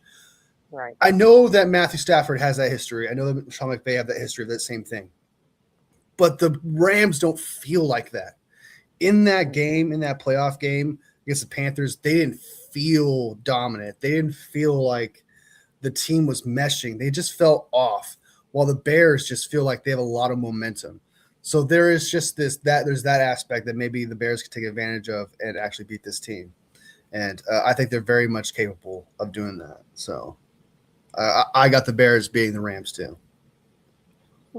Hopefully by double digits. That's my wish. That's my wish. I'm looking for that Singletary hit on Eric Dickerson back in '85. I think that boy. That I'm telling you, these boys want to be played with. Do you guys have the? So I take it you guys have Houston beating the Patriots. I kind of am leaning more towards the Patriots for the dub for that. So just because, I mean, they just, against the Chargers, I know it's the Chargers, but still, you could be 7th seed and knock off the 2nd seed, So we had a taste of that last year where the 1st seed was knocked off by the Commanders, and I think the Commanders were 6th place last year. So. Yeah. It just kind of goes to show like what, who wants it more or less or whatever the case may be. We all know the Commanders would later be eliminated. However, right now I do see New England kind of I don't want to say dominating like a blowout of the Texans, just because they do have a strong defense on the Houston side. I do see Drake May just playing just a smidge better than CJ Stroud, so that's kind of why I'm moving more towards New England myself for the win. Pterodome? I'm gonna go ahead and take. Dang, man, these games is getting hard. I'll go to answer while you still think about that. I got the Patriots 100%. I'm super confident the Patriots are going to win this game, just because the offense is good. Like, this is a good offense that I think, even against this good defense, I think could score the 20-plus points it needs to beat the Texans. They also got a good defense against this offense. So I think there's more of an all-around package team than the Texans are. And I would love to be wrong, and I would love for the Texans to upset the Patriots here and for them to go to their very first AFC championship game. That would be awesome, especially DeMeco Ryans. I'd love to see it, but I just don't – if I was a betting man looking at the reality of things, I agree with Red Jet. It's got to be the Patriots. You just got to. Yeah, they're a better team, top to bottom. Very consistent, and they ain't playing around. Very disciplined. Mike Vrabel does not play around. No, not Yeah. at all. Yeah, and Drake May's having a good year, and he's earned that good year. He's playing ball, man. Yeah. He's good. He's good. He's coming after it. Okay. Trying to show this daggone. That Bills versus Broncos game is going to be – that's defining right there. That's going to be a I defining agree. game. That's going to be a great game. I wish it was with us, but they're having, I wish it was on our. Is that game on Saturday as well? I think it is, right? Or Sunday. Let me check. Actually, let me check. No, not that tab. Damn it, bastards. All right. If the Bills win this game against the Broncos, I think they go to the Super Bowl. They are playing. They are playing that day. They're playing the same day as us. 1:30 on CBS. Yeah. They're playing on Saturday. Yep, Saturday 1:30. So it's 4:30 for you, TD, and then we're the nightcap. 5 o'clock for Wolfie and myself. 8 o'clock for you. So on Fox. If it's cold, that weather could play a factor too in Denver, Colorado, where it's a mile high. If y'all have ever noticed that when the Denver Nuggets are playing, Cam, he didn't realize this. Cameron, They have a number on those Denver Nuggets jerseys. It says like 5123. That is the number of how high in elevation Mile High is. It is 5,100 feet above sea level. So, athletes go there to train, and it hits you when you get to Denver, Colorado. I have not done it myself, but everybody to a man, every athlete that go up there, man, you might get nosebleeds, but your lung capacity will start diminishing. It's like somebody's gonna stand on your chest for a little while you run, and they're gonna use that to their advantage. They've been doing it for a number of years. This is my. I got like I said, if the Broncos win this game, man, if the Bills win this game, I got them beating whoever they face with the Texans, because that means Josh Allen can beat a top end defense. That's what the Broncos are. The Texans are kind of the same thing. They're kind of the same suit. They're kind of the same spade almost. Where I don't really trust Bo Nix in the offense. Same thing. I don't trust C.J. Stroud in the offense, but their defense is elite. It's the same thing. Hold on. Here's that hit on with Eric Dickerson when they last time those Rams. Get ready to see this quite a bit. I know they're going to reference this during the game and run up on the game, man. But it was a cold day in '85, and Eric Dickerson was one of the premier rushers in the league. He has the title as for the most yards in a season. And look at these 85 Bears, man. That's Otis Wilson out there, the refrigerator up there, Mike Singletary, Dan Hampton, Wilbur Marshall. These MFers won't play it. Look at it. Wham! Oh. And then they would bowled you over, man. They had a big sign that said, "Take no prisoners." And they were serious about that. Dave Burson, Gary Fensick. I still remember that team, man. They played defense. Defense. They were damn good, man. That was a damn good team. Yeah, really good team. Yeah. Well, and then there were 8. Yeah, this is crazy. Who will be eliminated this weekend? I got the Bills. I got the Bills over the Broncos. I think the Bills end up going to the Super Bowl. I can agree with that. I think the Bills are going to beat the Patriots and go to the Super Bowl. Oh, wow. Well, I'll just keep it to division. I'll keep it to from divisional to championship and just say Bills and Patriots, move on. And I will say I got on the other side, I'm going to roll with them. They are my cardiac kids, and we're going to give it everything we got. The San Francisco 49ers, somehow, some way. Brock has not lost in, what's that, Quest Field up there? The Link. Yeah, the Link. No, it's the Link now? Oh, I thought that was the Link. No, that's not the Link. The Link was Eagles. Yeah. It used to be Quest. It was Quest. It's oh god, it's something else now. Whatever that stadium is, it's in Seattle. My boy just lost there. He's 4-0. Cardiac kids. We just gonna make it happen with some guys that we met at the Y, and a couple guys in the parking lot, and formulate a game plan, make it happen. Now, what I want to happen, this is what I want to happen. I want the Texans to go to the AFC Championship. Lumenfield. And I want the Bills to go. So that way, either one goes to the Super Bowl. If one of them wins it, they get their very first Super Bowl. And it feels a lot more, rewarding. And, it doesn't hurt as bad knowing like the Patriots got their 7th Super Bowl, or the Broncos got another Super Bowl, or if the Rams got another Super Bowl, heaven forbid. So it's just kind of like, there's very specific teams I want to just move on. Like the Bears, I wouldn't mind if they moved on if the 49ers can't win the Super Bowl. So the 3 teams I got right now that, if not 49ers, is Bears, Texans, and Bills. One of them's got to win if the 49ers can't. I just need that to happen. Yeah. Just need that to happen. Pterodome, do you have your breaking news, Zach? see here. Always happen on the Is radio. there breaking You news? got some breaking Yeah. news? We have breaking news. Fred,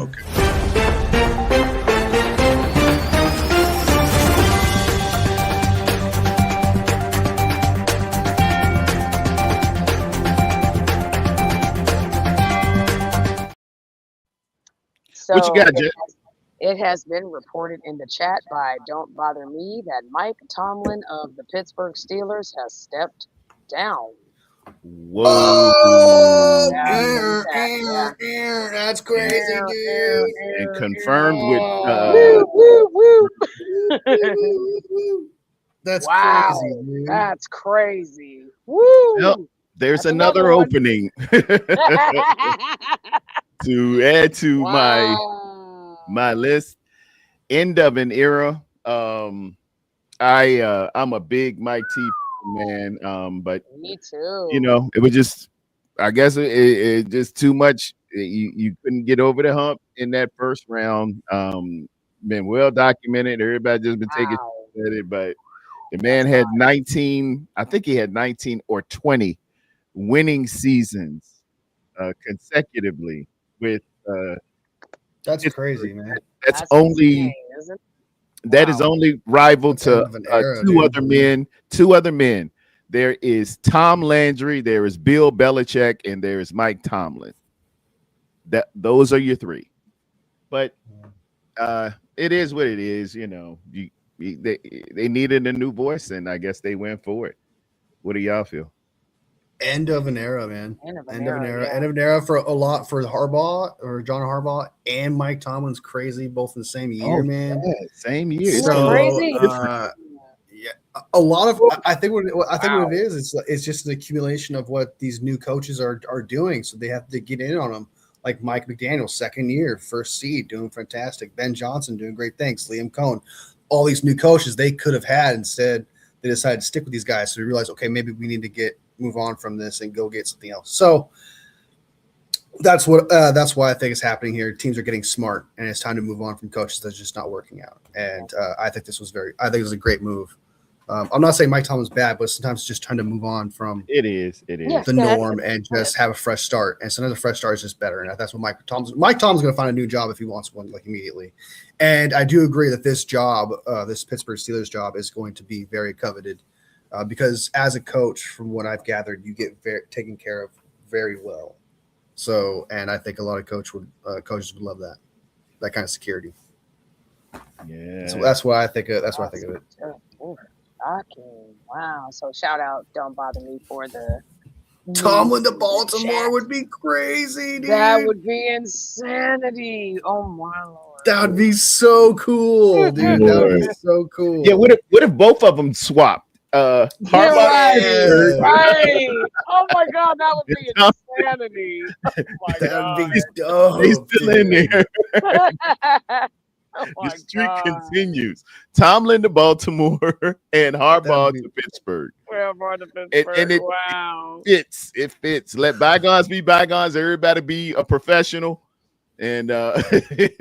Damn. That is mind blowing. Tomlin is going to TV if anything. Oh yeah. To be clear, that's not happening. That is absolutely not happening in a million years. They're totally not going. No, that wouldn't happen. I would genuinely. That'd be like the biggest shocker in NFL history if that happened. To be honest, it's a shocking kind of world we live in. True. I see you, Val. in there. I know Sad Kittle's. She's like a really big Kittle fan, and so she just lost. Since Kittle That's destroys the everybody, man. I don't know who taking it worse, her or East Coast Red and Gold. Jess, man, Jess. That is her man. It hurt like Yeah. hell. Oh God. Speaking of How y'all which, feel about that? I was just about to say, like, it's super sad that like he went out like this, and it's kind of like every time we get a W, someone has to get hurt. Like Bethune in Seattle, now he's gone, and now we just lose. We get this W, and we lose Kittle. It's like every single W has come with a sacrifice. It's so freaky. It's sad. But I love Kittle, man. I'm so happy the owner went down there, got him a bottle of tequila. Apparently he drank all of it. which is crazy. I'm sure I don't blame him. You know, he's 31 years old, about to be 32, and he just tore his Achilles, so he's most likely not going to be here next year. Like at best, he'll be here during the playoffs next year. So that means tight end, like a number one tight end, has immediately become number one priority now. So we don't have one anymore. We have Jake Tunges, who I like, but I don't know if he's number one material. He's just that backup receiving tight end that I think is really good at that. We need to get a number one do it all tight end for sure. It's definitely a top 3 need without a doubt. Like, if not number one, to be honest. So that's what I think of it. But I hope Kittle gets better and can come back during the playoffs, because that's the reality of it. They could use another brother in Pittsburgh. Christian say, Terradome, you should coach Steelers. They could use another brother in Pittsburgh. Yeah, man. Hey, Pittsburgh been good to me. As Sammy Sosa would say. Very good to me. Brady is there now. Possibly Brady is there now. I might be catching the tail end of stuff. That was one of our topics. We were going to discuss one of the best jobs. What were the best jobs to get? Wolfie. I have put together a fine matrix, as you know I do. It is rated on the Terradome scale. And as fate would have it, I guess we need to talk about it here. What I did was break down the give 1 to 10 numbers on the organization, the general manager, how good players are, and draft capital, and moved it out to the totaled it up and moved it out with 30 being the best job. And closest to 30 would be the best. For me, it came up Baltimore is probably your best job to get, with Atlanta being second. The New York Giants wouldn't be a bad spot to get as well. They have a quarterback in place. The organization is top notch. Believe it or not, Cleveland slides in there on this matrix. You got some stuff to play with, a lot of draft capital. They didn't sell the farm away, with Tennessee next and Las Vegas after that. And bringing up the rears is the Arizona Cardinals and the Miami Dolphins. I didn't have Pittsburgh on there because you have the Dolphins as the worst. It looks like the Dolphins would be the worst one to get. Damn. They got internal problems. They done sold all the ball players away. You don't know what you're gonna do with Tua's contract. But no taxes though. I mean, it's nice to have a job there, but this was from a standpoint of organization, the GM in place, the players in place, draft capital burn. This was my thing. I thought it was in terms of like, what would I do as a head coach? What would be my list of priority? That's what I was looking at. Okay, well, as a personal. What would you prefer? That's how I looked at it. But because I think it matters based on offensive coordinator and defensive coordinator. Well, you got to have your own offensive and defensive coordinator to come with you if you're going to be a head coach. Well, I mean, like, for example, Kyle Shanahan doesn't really actually have an offensive coordinator, but he's an offensive mind. So he would want to go to somewhere where he could, he has a quarterback that he needs to develop or, be a guru to, right? Like he wants that combo, that Patrick Mahomes, Andy Reid kind of type combo. Or John Harbaugh is more of a defensive coordinator. So it's like, okay, well, how's my defense looking? So it's kind of, I'm looking at it in depth, like, okay, but if I'm a head coach, I'm looking at, okay, well then I'm more of an offensive coordinator. Then this is how I look at it. If I were to be a head coach. Okay. So what's the best to worst to you as a landing spot? Or are you saying who's the best candidate? Because that's a different kind of. I would genuinely, dude. I like your top option, Baltimore. I got Lamar Jackson, right? I got Derrick Henry. Yeah, I mean he's probably going down in age, but I still got my number one picks. I believe they still do. You got a young defensive line, Mike Green out there, so I got to fly. So going around, that's distracting me. But yeah, I think you got a promising team, right? And like I said, same thing with Steelers. That organization takes care of their coaches, right? They have a great media Steeler organization. team. They would get a 10 if I could add them to this. The organization, the Steelers, Yeah, 10, and then Steelers, would obviously be my number 2 after that. Arizona would definitely be my bottom, like number 2. Here's my worst one.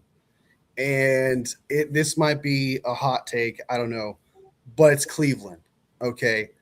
And the reason why that is because I have to deal with it's the dysfunction of it. This organization does not take care of its players, of the coaches. It's got a poor history. You have to deal with the Deshaun Watson shit constantly, and also, if I wanted to coach the Cleveland Browns, I'm going to go into it knowing that Shedeur Sanders is my quarterback. So I have to believe in Shedeur Sanders for me to be like, okay, this is a real option because he's going to be my starter next year. The fans want it. Shedeur Sanders fans want it. It's going to happen. So for Shedeur and for myself, since I don't believe in him, and I think he's like, bottom 10 quarterback at best, potential wise, right? I'm not saying that's what he is right now. I've always given respect. 1 year doesn't define you. He has time to prove me wrong for sure. But if I was a head coach, I don't want to deal with that pressure. Also, I don't want him. If I don't want him, why am I there, right? So it's kind of like with Jim Harbaugh. If he didn't want Herbert, he's probably not going to the Chargers. It's the same thing. I've already taken Cleveland like completely off the list because I would not do that. So, and then Arizona after that, just because like Arizona was like, okay, if I need a job and I'm desperate, I could try to fix this organization and see what I can do with that. Yeah. Right? And I'm getting a new quarterback. I'm not forced to take Kyler Murray, right? I'm probably have the freedom to go out and try to find my quarterback. So that's probably my list. And then like the rest is kind of like Vegas. I like Vegas too a lot because you can go out and possibly draft Mendoza, who I'm actually big on. I'm a big fan of him. He throws a pretty ball, and I think he's got the it factor. I like Mendoza a lot. So Vegas getting Mendoza, that'd be nice. Well, it's not a bad choice. It's not a bad place either. You're not wrong about Miami, by the way. But like as a coach, though, if you're going to offer me $20 million and I don't have to pay taxes, holy shit! I mean, you're probably going to pull me in a little bit. I'm probably like, okay, I'm fine. Okay, I'll speaking my language with no taxes, right? Yeah. I'm like, all right, I might not, I'll deal with the two of shit. Okay. All money ain't good money. True that. You got a headache on your hands with dealing with Tariq. It feels like no taxes means more profit. Tariq and the Tua situation, and just I don't know if the GM's still there now. They might have fired the GM. That's why it took it down a notch. It hasn't been good at all. And then you got how many players they had a fire sale? They gave away all the good players, and the ones that didn't are hurt or got benched. So I think their draft capital it's probably better than a 3 because they traded away my man from the U, Phillips. They might have got something back for him, and they got a third, and they got what 11 picks, 8 or 9 picks. So that maybe you can help out that way, but it just Miami's such a problem because you got injury prone players like that. The entire roster's got injury prone players all over it. Like everyone just constantly gets hurt over there. Waddle's injury prone, Achane is injury prone. You got Tua is injury prone. who just needs to retire because I'm so scared he's going to die on that Yeah. field at some point. And the offensive line gets hurt. Everyone gets hurt. They have problems over there too. Like the 49ers have injuries, but people don't talk about it enough. Like the Miami Dolphins have an injury bug to themselves. It's pretty bad. Yeah, don't bother me. Said, boy, when Mendoza get in behind that offensive line that the Raiders get, woo, he gonna have some lumps, but talent to get you a little bit of ways. But you need some horses in the front of you. They need to invest heavily. If you're gonna bring a quarterback in, invest heavily on his blind side in the middle. Have something there for the kid, man. Don't because you can get the kid killed. Well, you can ruin a good quarterback, man. Or if you remember, they drafted like 2 offensive linemen, right? Like in the late 3rd round that the 49ers were possibly looking into, if I believe. They have a couple guys that are developing on the offensive line. And I do agree. If you're going to draft Mendoza, still go out there and try to get yourself because Miller's not bad. Like he's a good tackle, but like the rest of the line's bad. So if they can go out and get a good right tackle and fix that rest of that line, I think I totally agree. That's the main priority for Vegas. And as for the coach, man, I'm afraid it's gonna be something stupid. Like you probably don't think this is stupid, but I'm afraid it's gonna be like Bill Belichick or something.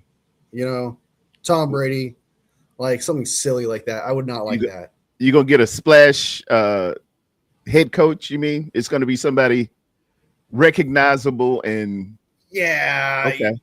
someone you're aware of. So it might be someone like Kevin Stefanski or something. They're going to get someone who's proven. They're not going to try and get somebody new or anything like that. They're going to get someone that Tom Brady admires and respects as a head coach already. Because there's so many available, right? You got Mike Tomlin, you got John Harbaugh, you got Kevin Stefanski. You have options on that list, and I think one of them is going to be to Vegas. I think one of them's going to go. John Gruden calls it the fired football coaches of America, the FFA. you got a whole bunch in the pool out there. We're sitting around just waiting for jobs. You know, it's millions of dollars that's just floating out there because they're being paid. Because even if you're fired as head coach, you still get the millions of dollars regardless. Yeah.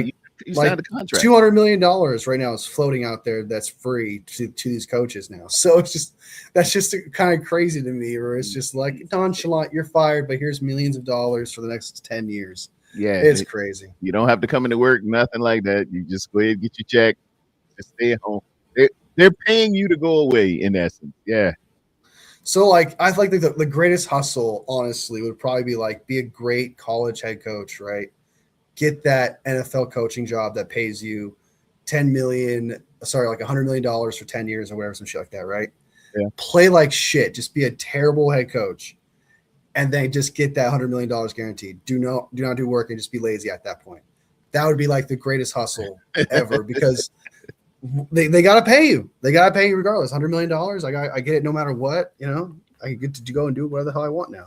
Yeah, they had a guy named Jeff Fisher who did a little bit of that, as well as something like that. Yeah, and Chip Kelly should have just came with a handkerchief and a pistol. He robbed us for a bit, about 3 or 4 years. Chip Kelly was getting money, man. Yeah, they know daggone well it won't gonna work. They went out there, signed a 4-year deal, got fired after the first year.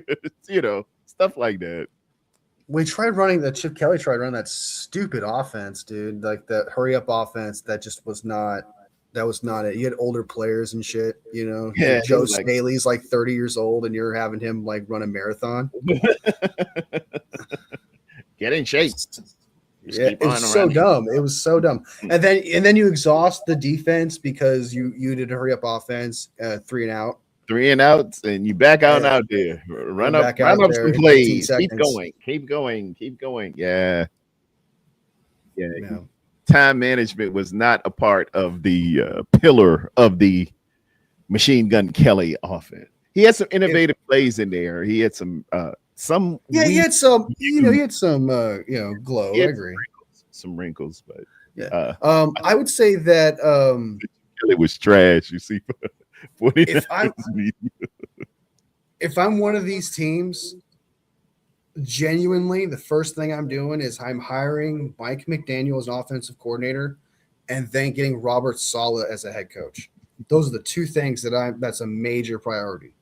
Because if I have that defense and then that kind of offensive coordinator where he just needs to be an offensive coordinator, holy shit, that would be insane, right? Like in Baltimore, that Yeah, would be insane, yeah. right? I think that kind of combo would be crazy. Or if you can get that with the Eagles, if the Eagles can get Mike McDaniel, bro, that team will probably win a Super Bowl because I think Mike McDaniel will be 10 times better than Kellen Moore, would be the best offensive coordinator for Jalen Hurts and that offense. That would be so scary, dude. I would be incredibly scared of that team, right? That's what It that's what I would be think. a little different if they start calling those plays better and not tipping them like they did against us. It would make life hard for the rest of us. Hard, Yeah. indeed. So it's kind of funny how like we this is what's going to happen with these coaches. It's going to be musical chairs. So Kevin Stefanski's going to go over here. John Harbaugh is going to go over here. Mike Tomlin's going to go over here.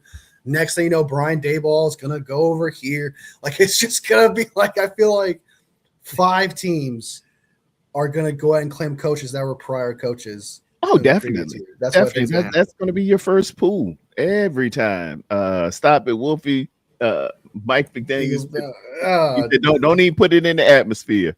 Arizona is the worst job. Yeah, I got them ranked pretty low. I got them ranked down there with Miami, but I think they didn't get rid of anybody. They might have a halfway decent draft, and they will get ball players, but they just, I don't know. They just can't get right with Arizona. Something, I don't know. Some in the water, yeah. There's some about that team for sure. And they also play a tough decision, so they can just never get that leg up. Yeah, that's kind of seemed probably to be the issue. And also, Arizona does not have a good history of being a great organization and having a good facility and being a reliable, place for players. Like they have a bad history with that. So, and it's kind of hard to succeed, when you're not good at those things, and good vibes. Simple things, conveniences are a very big deal in the long run. So that's why I think that's why Arizona is so bad. They got luck into going to the playoffs. They got luck into it. It feels like. Yeah, bad front office. They'll burn you. And New York Giants. Go ahead, bro. Go ahead. New York Giants is. Can I handle the pressure of the media? Because like the 49ers media, that can be bad. Grant Cohn. Issues and stuff like that. You got that also with the Giants. Like I'm not dumb. I know the 49ers, it's not just 49ers, like we're special. Like we got all like douchebags over here. There's douchebags also with the Eagles. Like I've seen the Eagles media, if you think they don't get enough, I'm telling you right now, they do it for you. Okay, the Eagles media will do all the hating for you for that team. I promise you. They are the most toxic in media craze. It's crazy. Wolfie, Giants up there too. Pressure. Wolfie, you know who Ellison's favorite guy is in the media in Philly? Who's that? Sal Palantonio. We can't stand Sal Palantonio. He hates Sal Palantonio. Ellison, do you like Sal Palantonio any good? He can't stand it. He just cringes when he hears the name Sal Palantonio. And then Ellison makes a good point about the New York Giants GM job that honestly, you have a terrible GM too. Your GM is absolute garbage. Okay. He asks his children who he should draft. That is crazy, dude. That is some insane nonsense. And you sent away Saquon, who wins a ring the next year, and Danny Dimes, who up to a point was had of like a 8-win injuries, yeah. If not for them injuries to Daniel Jones, I think the Colts would have made the playoffs. Yeah, they would have. They were on a roll, man. They want to roll. Favorable schedule, true, but but they were chomping up that favorable schedule, running the ball really well. They were defying odds, man. Shout out to them. Like, I mean, honestly, I thought they were going to be one of the worst teams ever. So regardless, they defied expectations like massively. I thought Daniel Jones proved a lot of people wrong that he's kind of a starting. He's not like the greatest quarterback, but he's a good quarterback. He's got that potential. Yeah, one of those rebranded, regifted, claimed off the pile guys. Yeah, and so the Giants are just giving those people away because they're stupid. They don't know how to run it. Yeah, he did bring Burns. Burns is a good ball player. He was from Carolina, and I don't know really what they did in the secondary. No big names. They got to protect the new kid that they got. Man, he's showing flashes, but he's hurt already. So you got to protect, and he's got to protect himself. You need a coach that can get to him and say, "Look, man. Don't go out here. You trying to be a fullback, And plus they'll have a big boy coming back. What's my name? Scatterboo. Scatterbo, yeah. When he heals up, he's going to be a big part of that giant, toughness as well as the running game. He was having a good year before he caught an injury, and their receiver an injury too. They need to pull up that turf. Yeah. First and foremost, that's the first thing I'm doing. Pulling up that turf and putting some natural grass in there.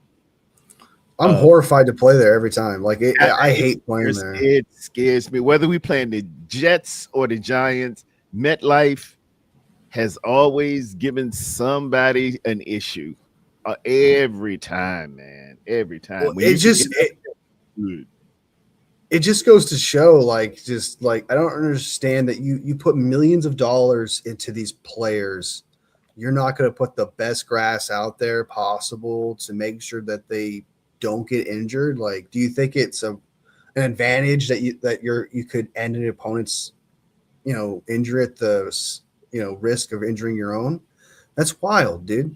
I never understood that. You put millions and millions, hundreds of millions of dollars into these players. And you got like the PGA Tour, or let's look at a golf course like Augusta National, how pristine that thing stays. And you have golfers out there, true, and they're worth millions of dollars, but it's one tournament in the year, and they can maintain one of the best surfaces in all of God's creation. And you got 53 of your best and 53 of the best coming in here, and you're doing it with some synthetic turf that grabs and cracks knees. Dude, what are we thinking? So moving on to Tennessee, I'll be honest with you. If you are a guy who's like, I don't want to deal with media, right? And I just want to try and build my team and see if this works out. Work with Cam Ward, who's got massive talent, man. I'm a big fan of his. I still think he just needs the right coach because that really matters. I feel like that's being proven more and more so throughout the, Sam Darnold and Mac Jones and all that. An offensive coordinator, the offensive mind needs to go there. I like Tennessee, man. If you're just kind of like, you just want to go out. It's the division's not hard. The media is not bad. You got a very loyal fan base. You got a franchise quarterback going on. I actually, it's the chillest job, if that makes sense. Like, kick back, smoke some pot, drink some coffee. Hey man, let's go out there and win, bro. Kind of type team. You know what I mean? And the media's not beating you up like a New York media, a San Francisco, a Chicago, a Philly. It's nobody talks about the beat writers I guess they're in Knoxville or Nashville, one of the two. Nobody ever talks, man. Oh, that media in Tennessee. Oh my God, they're those fans, man, are crazy. Yeah, you don't hear this shit like that. So like I would go there if I didn't want to deal with that kind of type of stuff. And again, you got a franchise quarterback that you could work with, and I don't think a lot of people. It's another thing, like I said, you have to believe in Cam Ward to go over there because obviously he's the guy. Right? He's the guy. So. Yeah. You don't have to go looking for a guy. You got a guy. So I bumped him up in terms of uh, players, but draft capital. They obviously need pieces. You need better offensive line. You want a premier O-line, for wide sure. receiver to give one of these Ohio State boys to come out there and play some wide receiver for you. Running game, I don't know. As far as a player, nobody really comes to who's their leading rusher. Who would you say is their guy? It's Pollard. Pollard is their running back, I believe. Okay, he's okay. I mean, for crying out loud, the Tennessee Titans, like the Tennessee Titans is such a like in the corner. Sometimes you forget about that team, kind of type team. Yeah, that they had a number 1 pick in Cam Ward, and everyone forgot about him. So it's just kind of that's the media over there, right? Number That's 1 overall. It was like, he's our and guy. then he disappeared. Yep. Yeah, so it's just interesting to see. Like, if you want no drama, no problems, that is it. And you probably don't get paid a lot too, either. I'm assuming that too. It's not the highest paying. Like New York's gonna probably pay you a shit ton. Baltimore's probably pay you a shit ton. Pittsburgh's probably pay you a shit ton. Like those are some like that. Cleveland, I don't think would. It really depends. They might have to overpay for a mid coach because, like I said earlier, the dysfunction of that organization is the issue. Like, I do not trust that organization whatsoever. Like, it's bad. It's so bad. Well, while we were thinking about it there, since last night and doing my research on a couple of things, I ran across this with CBS Sports. Tyler Sullivan kind of broke down how he thinks the people are going to hire and kind of what they're looking for here. The first one for the Arizona Cardinals, he said leading candidate, Robert Saleh, the San Francisco 49ers defensive coordinator. He's got Pittsburgh Steelers written all over it. Yeah. The Atlanta Falcons, they're thinking Mike McDaniel would be their guy to go to. He doesn't really give too much on this, but if you could, and this is why I like Atlanta. If you talk about meat on the bone, how I ranked them the way I did, you got in place, you got Bijan Robinson as your running back. You got a Drake good London wide receiver out there. You got a wonderful tight end, at least as far as talent. Pitts was going to be a 3rd overall pick. The defense, they made some strides. They went out there and got a couple of ball players. One of the guys I was looking at for safety went to Oklahoma. I want to say Postman or Bruiser or something like that. If y'all can hook me up in the chat, they got ball players. So you got Michael Penix, who was injured, but he's gonna come back. And you got Kirk bagging him up. So you got stuff there. They can't put it together. And now they put Matt Ryan. The reason it kicked it low, you had Matt Ryan coming in now, and they're doing a whole different. You gotta help out with that. Yeah, congratulations to him. I agree in a lot of ways with the Atlanta Falcons. It's almost perfect because Mike McDaniel actually has experience with the left-handed quarterback, right? With Tua. So you got Penix, who's left-handed. So you got that relation as well. And I do like that. You got Bijan Robinson, and we know that the running game is Mike McDaniel's bread and butter. And you got Bijan Robinson, that would be absolutely phenomenal. Drake London is a good blocker. He's got the size. Drake London, good receiver. Yeah, great receiver. Yeah, right. So it's just, I think that's perfect. Actually, that's probably the best spot I think for Mike. And he doesn't have to move. He doesn't have to move that far. He doesn't have to move that far away. Yeah. You probably can, stay almost where you at. For the Baltimore Ravens, they're thinking Cliff Kingsbury. Ugh. Yeah.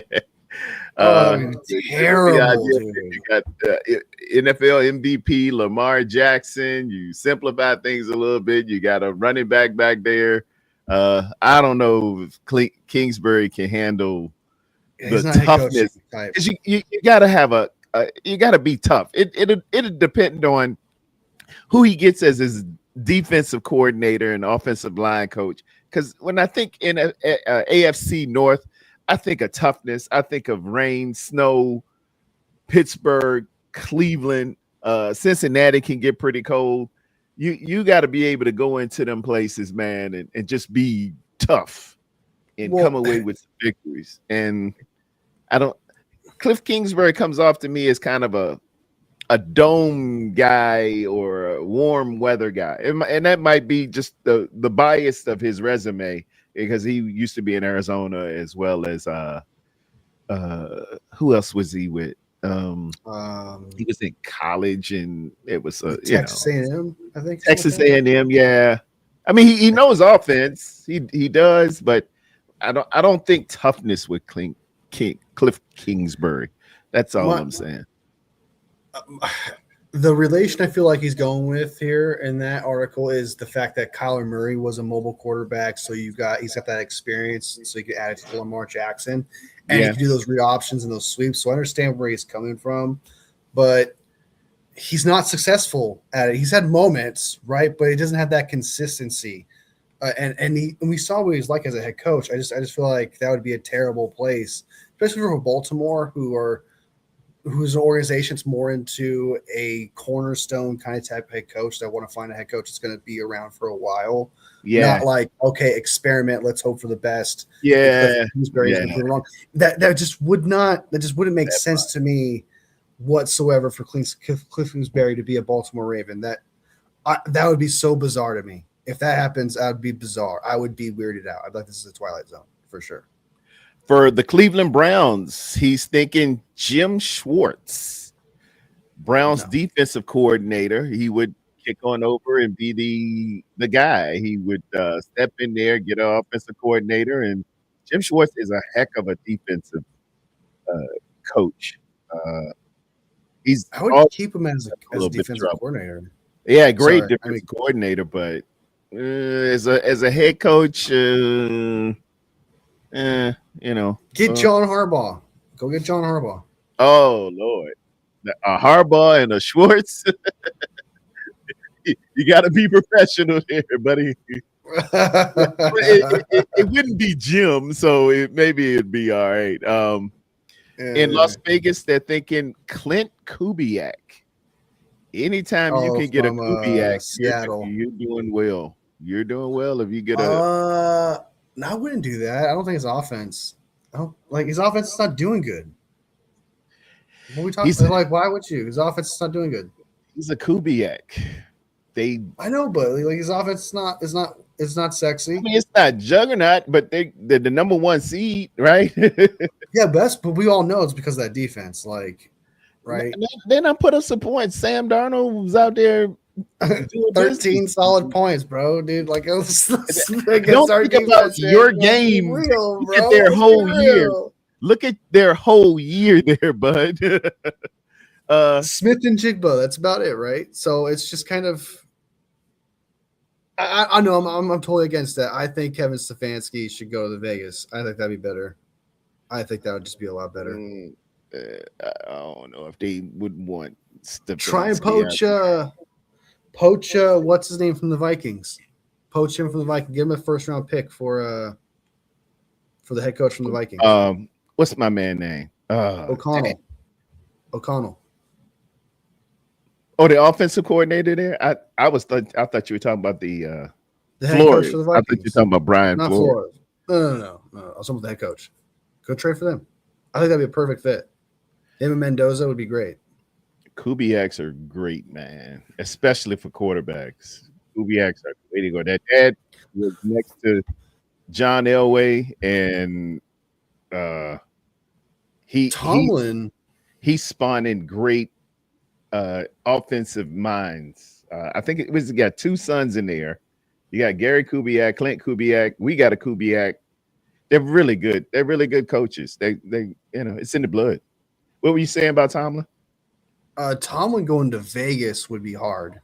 That would fit so well. I think Max Crosby would absolutely love that.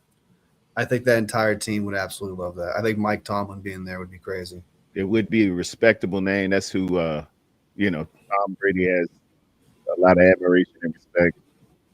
Historic Yeah, it would be. It wouldn't be bad at all. The Raiders were the first one to hire a black head coach in the modern era. Uh, Oh, I know that.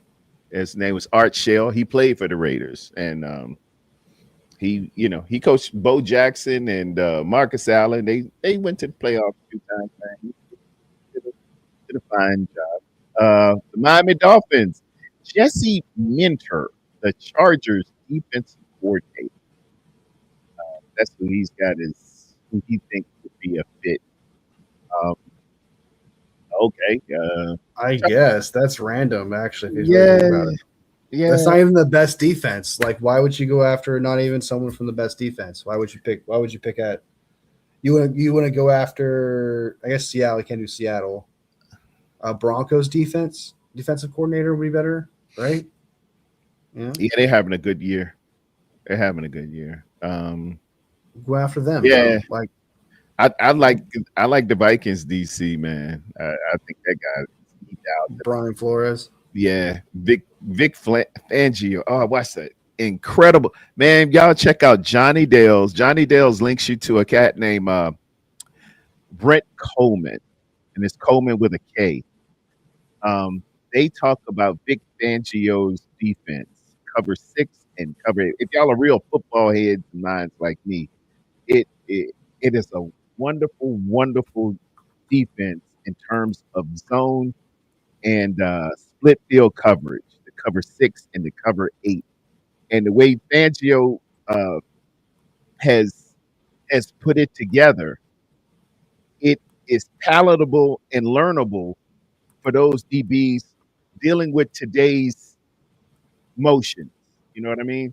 Because we get caught out there in motion, and you're calling the strong side or the weak side when you're in a zone, and when they take off or do a jet motion or orbit motion or something, it flips the strength, and guys are losing assignments. The way this uh, quarter, half, and half quarter works, the way Vic Fangio is calling it, if it gets motion or you get an overload on one side, it's really great dissertation, man. I think they gave away some trade secrets. If I'm a coach, I'm definitely looking at this, and this is a real football gearhead, way you can coach that zone. It's really good. Um, Um, in New York, they're thinking John Harbaugh, but in New York Giants, I don't hate it. that'd be real nice. I That would mean, fit. he can handle the media. He's got that experience. He can handle that He's pressure. got cash, he's got a Super Bowl. He's won in the league. He Mm. knows what it's like to have a decent quarterback. He had Flacco. He had Lamar. He believes in defense. Big, and he came from the special teams world, so that's a good thing too. Yeah, he's more of a defense guy for sure. But like, he's obviously the special teams coach, like you said, and then he became head coach. But he's more of a defensive guy, as we know. And you got that massive D line with all those first round picks: Thibodeau, Burns, and then Carter. Like, so you got a great start there for him. So actually, I like that. Yeah. Red Jet says that Nwasu commented under Fred Warner's post saying the road ends here, brother. What a douchebag. What a No. bag of douche. It's a Seahawk guy. Okay. Yeah, Yeah. it's a Seahawk guy said that Road ends here, road dude. ends here. What a douchebag. Oh gosh, dude. I hope they lose so bad. They're cocky. That means they're cocky. Hey, that means they're cocky. That Yeah. means they're feeling themselves. That means we Oh might yeah, catch them off yeah. guard. You got that number one seed and sitting pretty. Hey, we had a battle for it, and we just missed opportunities, and they got it. So to the victor go the spoils for a little while. We'll have a chance to shut their mouth. Who's the playoff quarterback, right? And I think Brock Purdy can go out there and get that. You heard about the stat that recently about the 4 playoff things. Have you heard about that? Yes. amongst four all four playoff wins from behind. in the fourth quarter, down Fourth 6 quarter. plus. Yeah, I'm Only active quarterbacks, Patrick Mahomes. Yeah, I'm CEO of Rockefeller Records, and that is a go ahead and inform our audience again, because ain't nobody else putting this out. Just Mr. Lombardi. That's where I heard it from. And Brock Purdy has 4 comebacks in the playoffs, which is most amongst all quarterbacks in the NFL except Patrick Mahomes. 4. Okay. And he's been in the playoffs. This will be his 3rd time in the playoffs. That's crazy. While y'all are saying, is let's replace them with Joe Burrow and all these boys sitting at home eating them wish sandwiches, and we coulda hors d'oeuvres. Just put that one in your pipe and smoke it. That's all we do. Okay, for the Tennessee Titans, as I read, they're thinking Kevin Stefanski. Okay. Or this is what this writer says. He thinks I like that a lot. Perfect. He would be a great fit. New quarterback, Kevin Stefanski in there. I think he would like Cam. Who wouldn't like Cam Ward, man? He needs direction. He just really needs players, man. He needs better offensive linemen around him. And that concludes the list.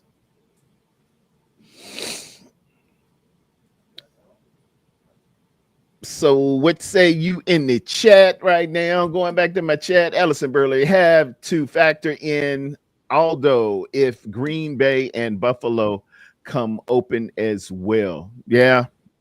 Also, dude, there's a beehive or something that exploded, and there's like, holy shit. I'm tripping. I'm tripping. You got a lot of bees. You got a lot of bees around or something. I would show you guys if I could, but there's like a cloud of bees outside. That's a trip. Oh my god, I'm tripping out, dude. Oh my god, weed ain't that great. That's crazy. Anyway, sorry. Go ahead. Sorry, I'm blown away by what I'm seeing. Like, I don't know why that's happening. I didn't know why it's a bee. What the fuck? All right. Anyway, it's all sorry. Good. Total distraction there. Hey, am I glitching? It seems like I'm on a delay. Yeah, you're glitching a little bit. Dude, I like that hat. That's dope. Yeah, this is a draft hat. That's gold. These were what the 49ers were doing. I think it was about 2 years ago. They had these draft hats. And I wear a lot of gray, but I never had a good gray hat. I got a Nike hat, but I wanted something gray, and it has a tinge of light blue in there too. So it's nice. That's a solid. Yeah, I like that. Thank you, man. Thank you.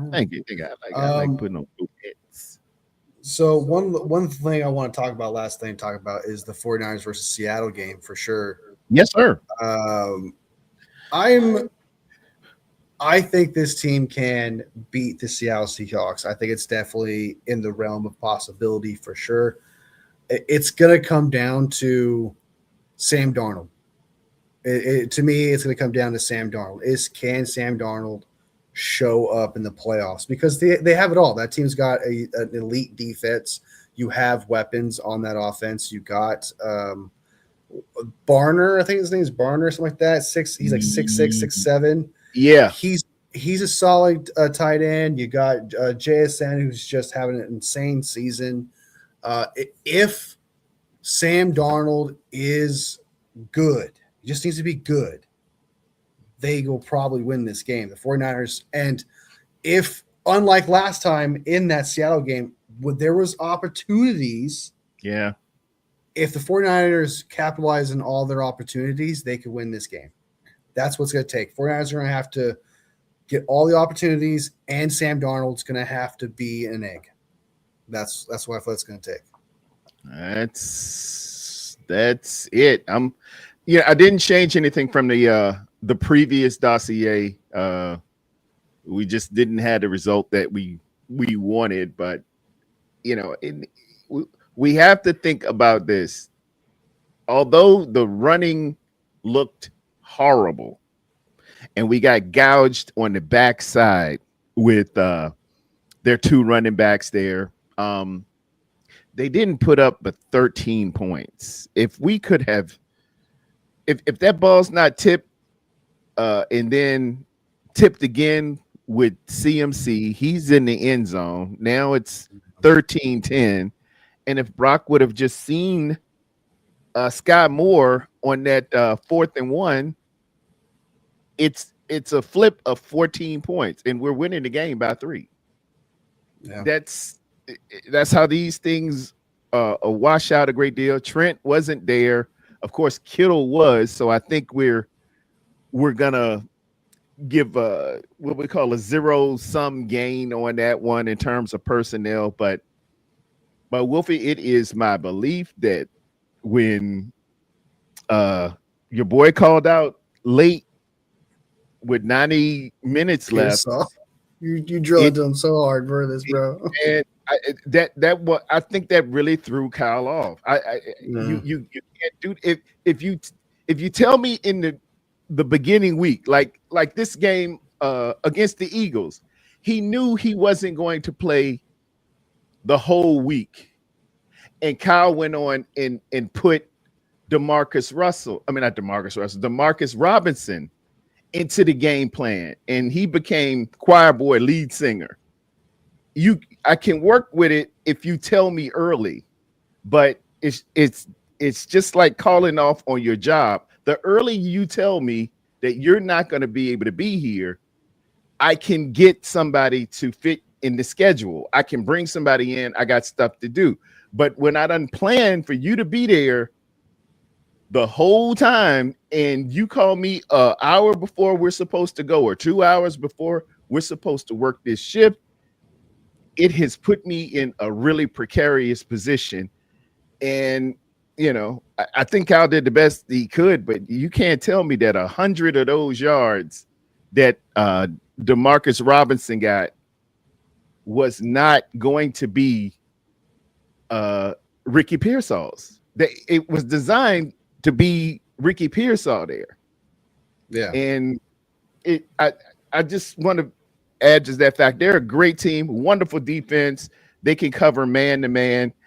And when you got a guy who's supposed to be your best separator calling out, it boogers everything up, man. You throwing it all on Jawad Jennings at this point, and they were hitting him as soon as he got it. So well, the one thing that I hope that happens in this game is the fact that the 49ers got enough film from earlier in the year and in this previous game in the Week 18 game that hopefully Brock Purdy saw some wrinkles something he could take advantage of and had more film to work with, because he's got to play better. And another thing is Kyle Shanahan this is Kyle Shanahan's demon right now, right? Is Mike McDaniel. Mike McDaniel's defense has Kyle Shanahan figured out. The reason we beat Mike McDaniel the first time was because of Brock Purdy breaking out of the system to make that play to get that touchdown. That was not because of Kyle. So we need Brock to break out of that system to make plays. We also need Kyle to beat his demon. This is the ultimate moment, the ultimate test of can he beat Mike McDaniel's defense? And that would say that to me if he can reach 21 plus points. If he hit 21 points, I'd be like, okay, he did a lot more than I expected him to do against this defense. If he gets some 20 plus points, and I think if this team can get 20 something points, I think the 49ers will win this game.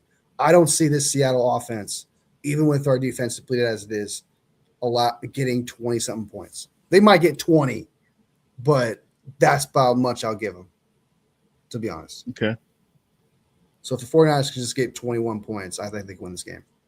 And those points are out there. I'll bring up that play that I saw. This was that 4th and 1. We're on their 40. They're anticipating a run up in here. Let's go to the map here. What do we use? Shoot some arrows. They're anticipating run here. You got your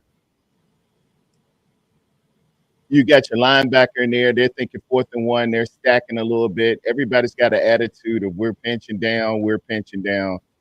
And a wonderful play was called. You got motion to the strong side or to the field, and that thing was there, man. That thing was there. We let it play out. You see, he bit, and he's looking at this one. He's turned as a free safety, looking here as well as he's got eyes backside here. If Brock sees Sky Moore right there, That's a touchdown. he's got a clean pocket. If he just his back foot is about to hit, if he goes here, it's 88 out the gate. It's nobody there. You see? Yeah. But he just missed him. He didn't see him. From the end zone view, you can see that there was a fake with CMC. So CMC's not in the pattern. He was supposed to block who is that, number 0, Dexter Lawrence, I think it was. Dexter Lawrence, yeah. Yeah. And Dexter Lawrence just hops over him or something there, and Brock just checks it down. He doesn't consider Sky Moore out there. But if that's Ricky P to your outside, I think it weighs heavier on his mind than let me just get the check down going down here and just try to get these little bit of yards. I think I got the end zone view so you can see the block that was missed. I hope I do. No, I didn't get the end zone view, but you can see Ricky P missing this block. Oh, you can see CMC missing this block. I'm sorry. He's supposed to go in and catch the blitzer here, but it's just not the best attempt. All right, you see him. You got to fake it and then occupy him with a block. Get him in there because he's going to be a free runner. And CMC goes down low. He just sidesteps it, and he's up in Brock's grill. But you got that one, and you remember the interception at the end. The guy tips the ball, and we were driving. I think we were on the 6-yard line, but things don't work out. It was tipped twice, way down there. This is it. You're at the 6-yard line here. I think it's I want to say it's a 2nd down, and we're just gonna have him do a little checkout route or what we call a shoot. And it just so happened, man, this guy gets his hand up. He's on the shoot. And we scored on this to the opposite side against Philly for the go-ahead run. No, I don't want to say it was the exact play, but it was the same principle of break. He was manned up. You got the man-on-man that you're looking for, and you got CMC 1-on-1 who no linebacker or safety really can hang with him, and it gets tipped at the line. Bad luck, dude. And it hits his hands, even though it got tipped, and it just goes to the daggone DB who's trailing. He's beat, but he's out there tackling. Just riding luck. Them your 14 points right there. I think you can see I got some enhancers here on this. I love this app. This is wonderful. Who's getting his hands up? Right there. How do I zoom? Yeah, he gets a tip here. You see it? That's when it gets tipped the first time right there. And I got to clear it. Open recent camera. How do I clear that thing? It's a pretty great. Just go back. Go escape. There it is. Yeah, he's right there on the tip. And then he's beat if this ball goes to where it's supposed to go and I hit the wrong thing. If it goes to the outside, he's got blue skies and rainbow pops out That's here. probably a touchdown. Yeah. And he's walking into the end zone, dude. But because it got tipped, he has to reach down and it still hits him in the hands, but it pops off his hands. And the guy that was beat, it gets to him, and it just won't meant to be your night. And that's your 14 points right there. That's such bad luck, dude, because it was Yeah. such a fire drive, dude. All momentum, everything. The Fire Eyes were gonna score for sure, dude. The momentum was gonna be the shift. That when that happened, you knew like, okay, the 49ers are probably gonna lose this game because it's like everything that could go wrong is going wrong right now, and there is a benefit kind of sort of to that kind of outcome where like the 49ers didn't get to show all the things that they're capable of.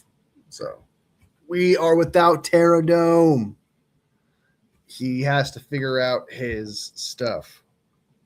So I gotta bounce anyway here soon. Well, can you hear me at least?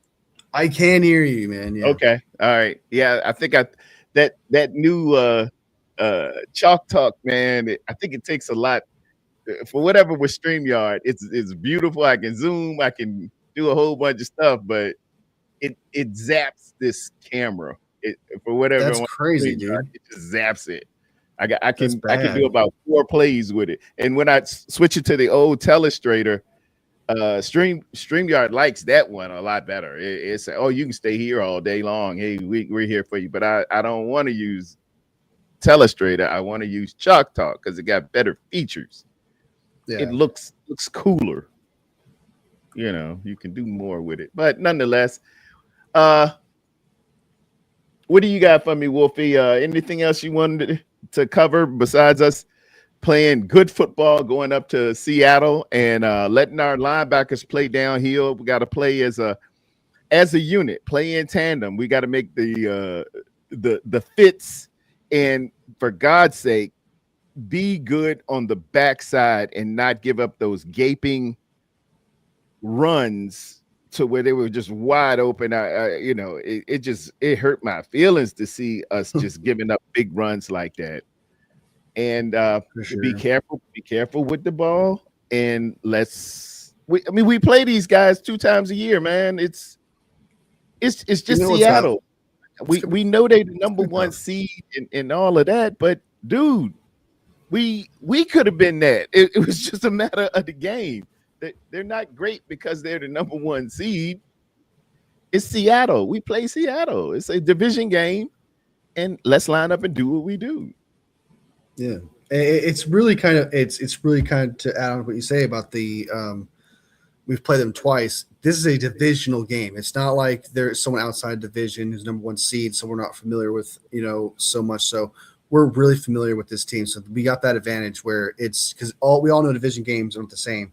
We understand that the Seahawks are supposed to be the best team in football right now. We understand the 49ers are the underdogs here, but they do have that division aspect of it all where anything can happen in division games. So yeah, I will also say this, if I don't see anybody when I go live for the game or anything like that, like appreciate what this team has done so far. Right, like what this team has accomplished is something to be proud of, regardless how this game ends. Like it's not. We said it before the playoffs started. Like just making it here is already an incredible feat. The 49ers are playing with house money, so whatever you get is a reward. I feel like for being a fan from here on out. I think the 49ers can win this division game and go to the NFC Championship game. I do believe that, but if it doesn't happen, it's okay. This is just not the year for everything to go right and go all in and just, go for that Super Bowl, right? That's more like next year. Next year we have seasoned freshman players. We have seasoned sophomore players. A lot of players are going to come back next year. So it's not over, and just appreciate how far we've come. And that's all I want to say. I'm a big strike while the iron is hot. Next year is not given. It Yeah. it rarely, happens like that. Or it does, to be that team that they say, oh, they're next year's champion, oh, they're a year away, they're a player away, a year away. Dude, if you in there, cut the fool and act like you in there because you don't know. Dan Marino is waiting on next year. You see what I'm saying? He went to the Super Bowl back in 1984. And we had to tap that A. But that's what everybody was saying. Oh my God, when next year, and probably for years to come, you're gonna see Dan Marino in all of the Super Bowls. Dan's still waiting on it. It ain't promised, dude. It ain't promised. So if you feel like you got lightning in the bottle, I don't care who is hurt. I don't care when things are in striking distance, sell out and get what you got to get and go where you got to go. Because I don't, man, Robert Saleh could get a job. They already saying he could go to Arizona next year. Somebody could take away Brent Boyer, and that's a side note too. The reason why our special teams kind of seemingly plateaued and they're not as devastating as they were is because we've accumulated so many injuries. All those special teamers have to play. Linebackers and safeties make up your special teams. Where have we been hurt the most? and tight ends. Everybody's got to play now. So now your special teamers are practice guys, practice player guys. So, but I can't. I'd be remiss if I didn't say how great of a job that Brent Boyer did here, going from the 32nd ranked special teams to the second ranked special teams in the National Football League. That's a accomplishment to him. And Wolfie, we just got haters who are sitting around and waiting for the demise and will celebrate the demise of the San Francisco 49ers. And they are wearing 49er gear and they report for the 49ers so they can just say, I told you, it wouldn't happen. I told you. And F them. You a fakeful. That's you just holding, throwing rocks and hiding your hand. And oh my God, breaking news. We had a great year. We're going to do the absolute best we can. And I'm going up here to win this game. Steal it and come back home. And then if we got to play the Rams again, we will play the Rams again for the NFC Championship. We have been here before. Nobody's unbeatable. That's true. Any given Sunday, man. Any given Sunday. Line them up and we'll see. Yeah. Val just said they opened up Fred Warner's practice window. That's what Val just said. And if I got Kylie Young out here, he probably facts. I love that, man. Thank you so much. Yeah, I put the facts on there. Val B is she's got her ear to the ground out there, like on how they used to see if the train was coming. You just you listen to the thing. Oh yeah, it's about 20 minutes out. Like she like radar. I don't see anything on it. He was getting pretty close. But yeah, I heard that as potential, but I don't see any posts or anything like that about that. Got me all excited. This is something Callie Young mentioned as well. Shout out to my CFO, Rockefeller Records. Having Siegel over Brown will help. I totally agree. Brown is a liability in coverage, man. Brown is like, what can Brown do for you? Now, he's good against a run. That's going to help. But Siegel, man, I really think we should have leaned on him more this year. He was instrumental in the big win against the Rams the first time. Yeah. And he's such a solid player. He's going to be he's a future starter for sure. Mm-hmm. Should have been now. He's next year now. Yeah, him next to Mustafa. We are safety. I think you go with that. I wasn't people didn't like Pinnock very much, man, but Pinnock gave you some veteran leadership. I have some cut ups of him on the sideline saying, no, we got to look at it this way. We got to go this way with it because that's how the defense is supposed to be structured. And he doesn't have all the athletic attributes that he used to have, but man, that veteran, man, ain't nothing like good veteran leadership in that secondary, man. Because more points are produced off of blown coverages than they are off of inadequate athleticism. You know what I mean? I should say more explosive plays come from blown coverages than they do, oh, that guy just faster than me. You know what I mean?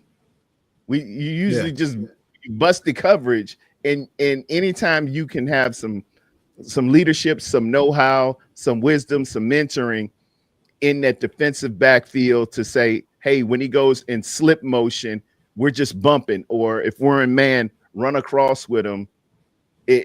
Changing the Ringo, which is strong right, to the Louis, which is strong left, and knowing when to do that helps tremendous, man. It does.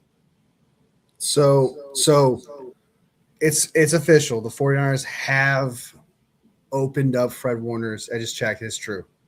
That's crazy. Fred Warner his window has been open, which doesn't mean he's going to play on Saturday, but that's a huge sign.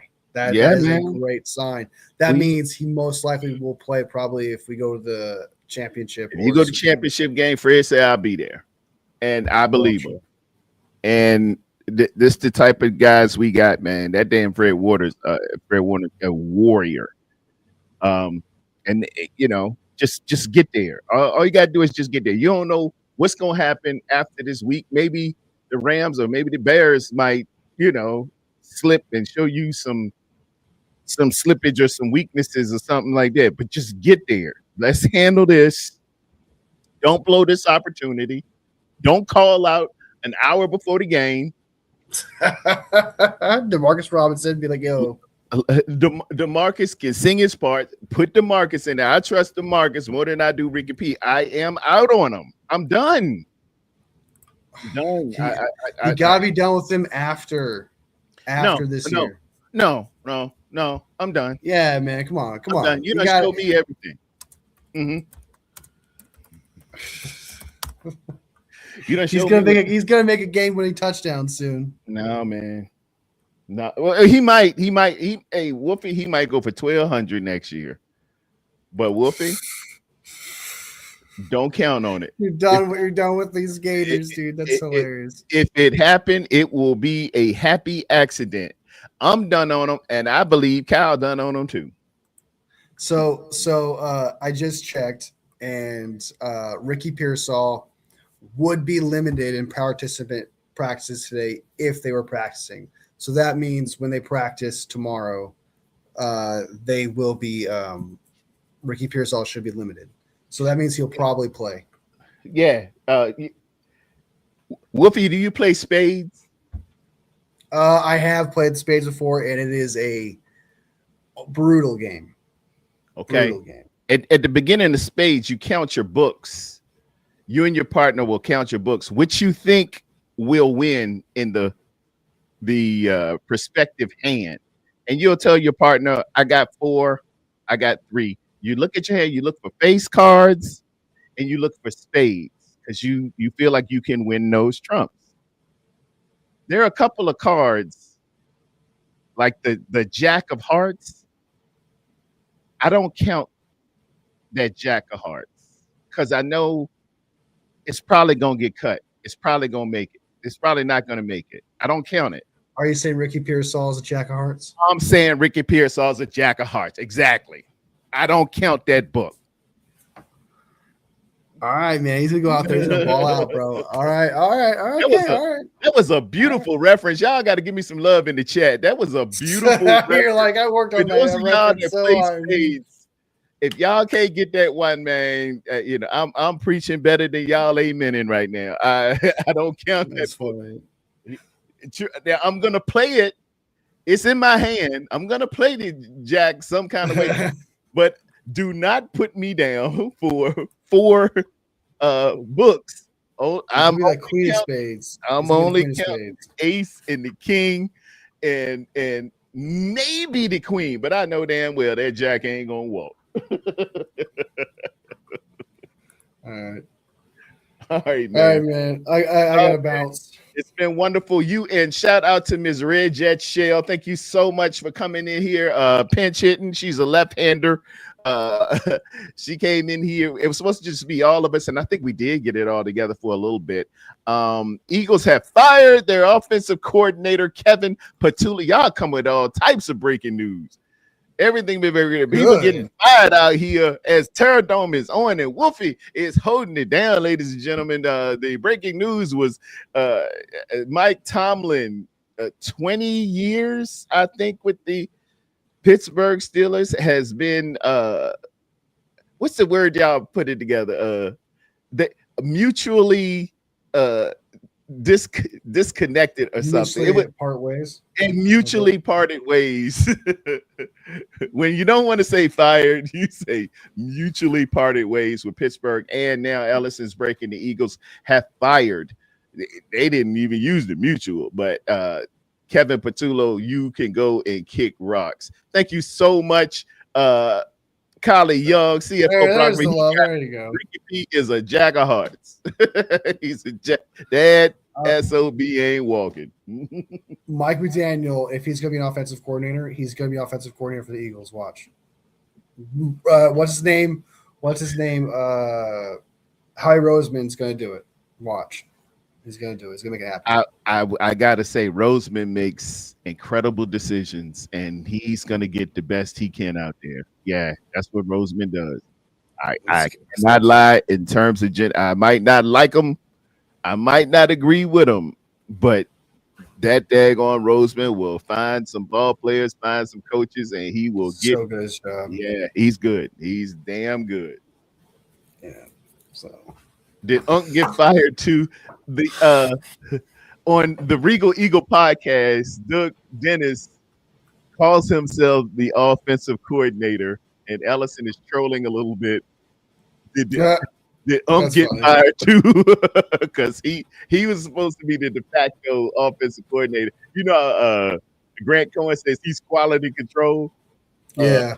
Unc says he's the offensive coordinator of the Philadelphia Eagles. So Ellis is giving him the business right there. I don't know if he got fired too, but usually they're in tandem. All right, let me go ahead and close it up. Thank you. Yeah. Thanks to man, just all y'all that were in the chat, man. I appreciate it. I know it was a particularly long show, 2 hours and 32 minutes, but I think some good stuff and some breaking news. Thank you for all y'all. Val B, Kylie Young, Ellison, all y'all that break that news to me, man, on the spot. It's hard being a Golden Domer, just hanging there with me.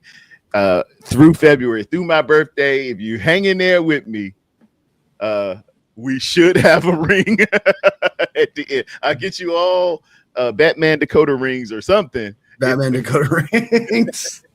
If we get that thing. But everyone, remember, we walk by faith and not by sight. In Jesus' name, amen. Thank y'all so much.